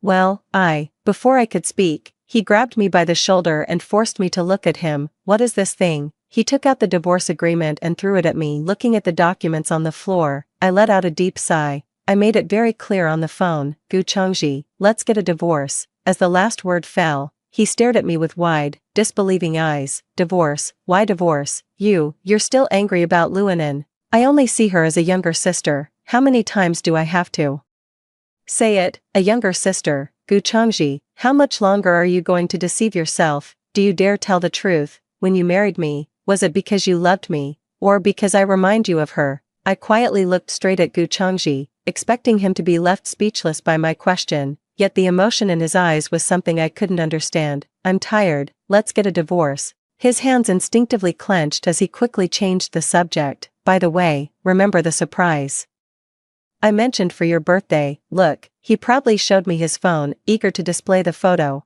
"I prepared it for you and the child. Remember how you once wanted a little parent-child house? I decorated it all. In 7 months, our baby will be born. Can you bear to let him come into the world without a father?" "Enough, Gu Changji, get out of here. How dare he mention the child?" Thinking back to the helpless scene when I was lying in the hospital bed, my heart clenched in pain. If it weren't for him, the child might have been saved. He was stopped by my shout and froze for a moment. Then, as if suddenly realizing something. His face darkened. Sushan meow. Are you seeing someone else? As if convinced he had uncovered the truth, he became emotional and shoved me, staggering. I felt a sharp pain in my lower abdomen and couldn't help but collapse to the ground, clutching my stomach. I broke out in a cold sweat. After the miscarriage, I never really rested properly, and now the roots of chronic health issues have set in. His hand hung in the air, his eyes filled with confusion. How could you? Bearing the excruciating pain, I gritted my teeth and said, the child has been gone for a long time. He hurried over to help me up. When did this happen? Why didn't you tell me? His tone was reproachful, tinged with a hint of anxiety. I let out a wry smile. It was the day I went to the hospital. He froze. I silently pushed her hand away. I turned and took the medical records out of the drawer. He took them with trembling hands. The 3,000 yuan I asked for that day was for the surgery. Later, because of the delay, the baby was gone. My voice became calm, as if I were talking about something that happened long ago and had nothing to do with me. Gu Chengji's breathing was trembling. He remembered. The surgery was delayed because she had rejected my application, so you wanted to punish me with divorce. His eyes were red as he looked at me. I shook my head. It's all in the past, don't overthink it. He was stunned. Those words had always been her words to me. He never thought he'd hear them from my mouth one day, but that wasn't to spite him. It's okay that we lost the child. We're still young, and we can have many more. I won't blame you. You don't need to divorce me. His tone was somewhat agitated. I was wrong before. From now on, I'll be there for you.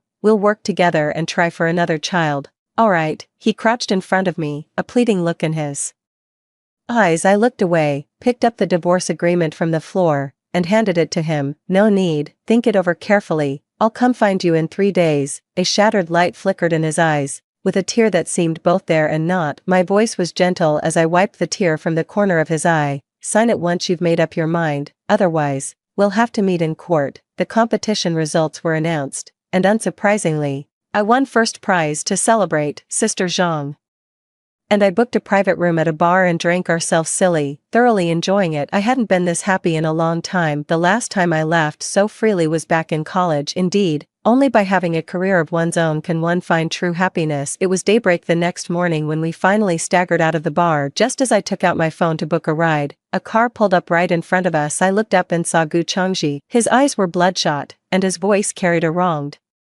almost reproachful tone as he asked me, why did you stay out so late? Who were those young masters and male models just now? I was a bit taken aback. It was the first time I had ever seen such a resentful expression on his face, the lively atmosphere of the business world. I didn't want to say much to him, so I brushed him off casually, but he gripped the steering wheel, his eyes filled with both reproach and grievance. Confused by his reaction, I stood there speechless, for Sister Zhang, who was standing nearby, couldn't hold back anymore and, emboldened by the alcohol, yelled at Gu Chengji, what's wrong with the two of us having a few drinks? It's not like Mr. Gu has never been to this kind of drinking party. He's done way wilder things than we have. With all the overwhelming tabloid gossip about young models and celebrities, your wife doesn't even have the right to ask a single question. What gives you the right to interrogate her now? In 7 years of marriage, Su Shanmiao has been a wife in name only. You've always kept her at arm's length. She's lived a life worse than your own housekeeper. Now that you're finally getting a divorce, wouldn't it be better to give each other some freedom? Fueled by alcohol, Sister Zhang finally spoke her mind. I knew she was standing up for me, but I patted him on the shoulder and signaled for him to stop, because the Gu Chengji in front of me was already in tears. He hung his head, taking the scolding like an obedient schoolboy.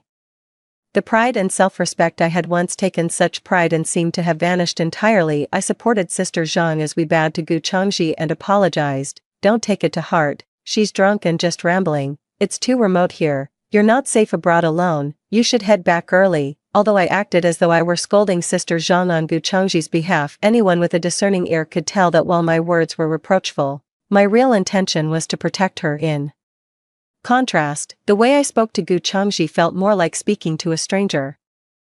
Sure enough, Gu Chengji looked hurt. He sniffled and said, "Let me give you a ride." I shook my head. "No need. I'll just take a taxi at the next intersection." With that, I nodded politely at him, helped Zhang Jia leave. Before reaching the next intersection, I looked back. I saw him bent over the driver's seat, shoulders shaking, crying bitterly. It was the first time I had seen him cry like that. He bore no resemblance to the arrogant, self-absorbed man from my memory, but from then on, he would Never have anything to do with me again. The next day, Sister Zhang and I returned to China. She arranged a position for me as head designer. With dozens of people under my management, Sister Zhang looked at me with anticipation and said, "Good brother, from now on, this company of ours will have to rely on you. Unleash your talent and make your mark." I smiled and nodded. "The equity transfer is still being processed. Don't worry, your share will be returned to you exactly as it was." "You didn't know, did you? From the time you got married until now, our stock has gone up quite a bit." Sister Zhang excitedly told me about the company's development over the years. I listened with mixed feelings. "You've worked so hard all these years. It's no trouble, as long as you can come back.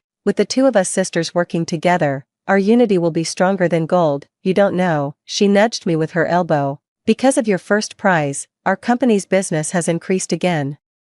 Maybe next year we'll be rated as a city-level model enterprise." Ha ha ha ha ha ha. Seeing her smile so happily, my own mood couldn't help but brighten. After work, just as I stepped out the door, countless brilliant fireworks suddenly burst into bloom in the sky. I looked up, frozen in place, completely mesmerized by the sight. Each firework was magnificently designed and expensive, lighting up the entire night sky as it exploded. Just as I was lost in the spectacle, Gu Changji slowly walked out.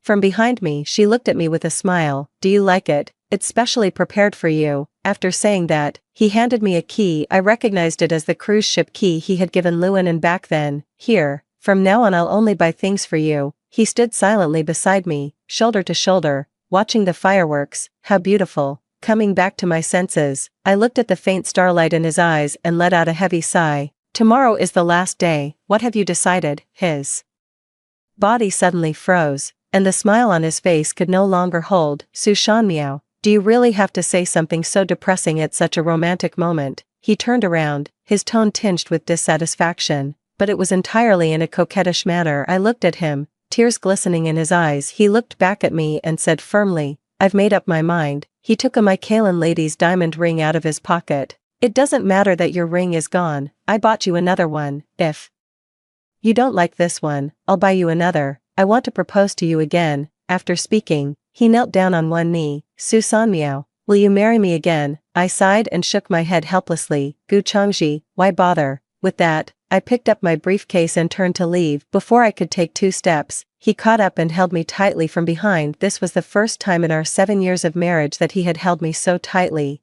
"I'm sorry, Miao, I was wrong. I've been overly concerned about Luanen all these years. I thought my feelings for her were those of a brother, deceiving myself all along, and ignoring your feelings time and again for her sake. It wasn't until you left that I realized my mistake. Can you trust me one more time, please? I've always controlled your spending because I was afraid you weren't sincere with me. As long as I held the financial power, I thought you would stay by my side. I was wrong. I was too naive. No matter what, please give me a chance to correct my mistakes. I promise you, from now on I'll stay far away from Luanen and never have anything to do with her again. Please don't be angry, don't ignore me." His voice was thick with tears, like a child who had been wronged for a long time. I helplessly held my head and tried my best to calm him down. "I'm really not angry." But he held me even tighter. I just stood there in the middle of the road, letting him hold me. It was quite a while before he finally calmed down. He pulled a black card from his pocket and handed it to me. "This represents my commitment. From now on, spend my money as you wish." Looking at that card, memories came flooding back. This is a limitless black card, Gu Changji's personal card. He's always kept a close watch on it. I've never even been allowed to touch it.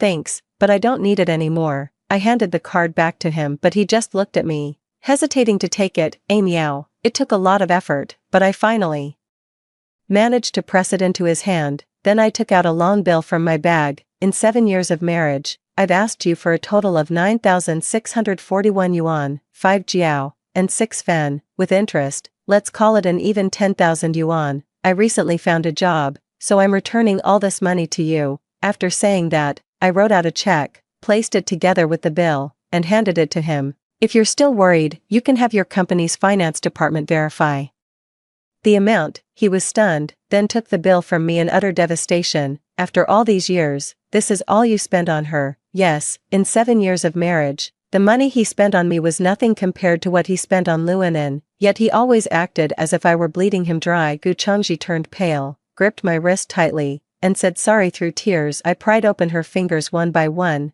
then turned and walked away. Anyway, thank you for the fireworks, they were beautiful.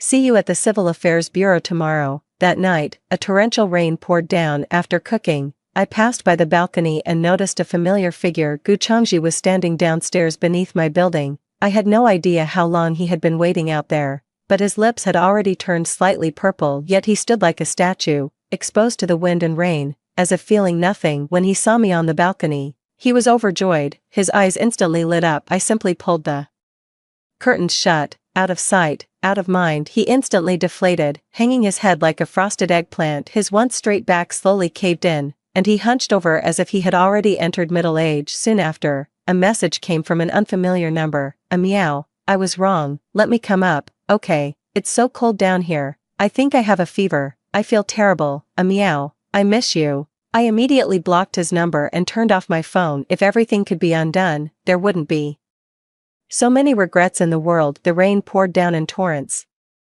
accompanied by a howling cold wind that made the windows whistle. After washing up and getting ready for bed, I glanced curiously out the window as I passed by. Wang Yongqing was drenched through from the rain, kneeling on the ground, curled up in a ball, looking utterly miserable. He kept calling my name over and over. I remained unmoved. If I forgave Gu Changji so easily, then what would all these years of my efforts mean? The next day at the Civil Affairs Bureau, I thought that after getting soaked in the rain last night, Gu Changji probably wouldn't show up today, but he appeared right on time, dragging his sick body along, his lips pale. The lawyer handed me the revised divorce agreement. I had only asked for 30% of the assets. After all, I had put in a lot of effort over the years and life had been very difficult, but after the revision, he gave me 80%. Gu Changji's eyes were dark with exhaustion as he looked at me sorrowfully. I'm sorry, a meow, I was wrong.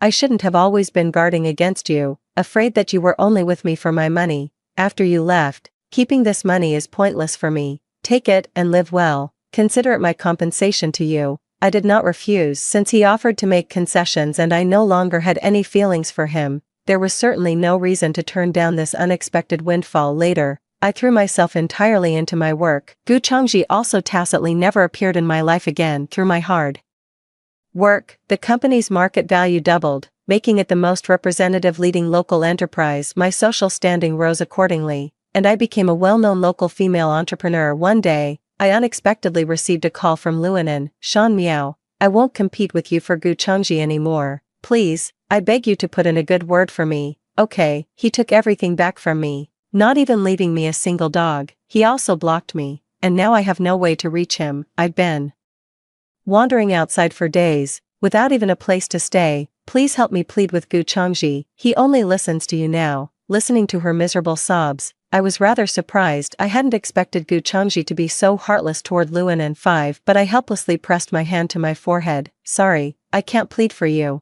because I blocked him too. With that, I hung up the phone and promptly blocked her number as well. President Su, the meeting is about to start. Yeah, coming. I walked into the conference hall with my folder, ready to continue making strides in the business empire. Let the past be the past. I know my life has only just begun. That's all for today.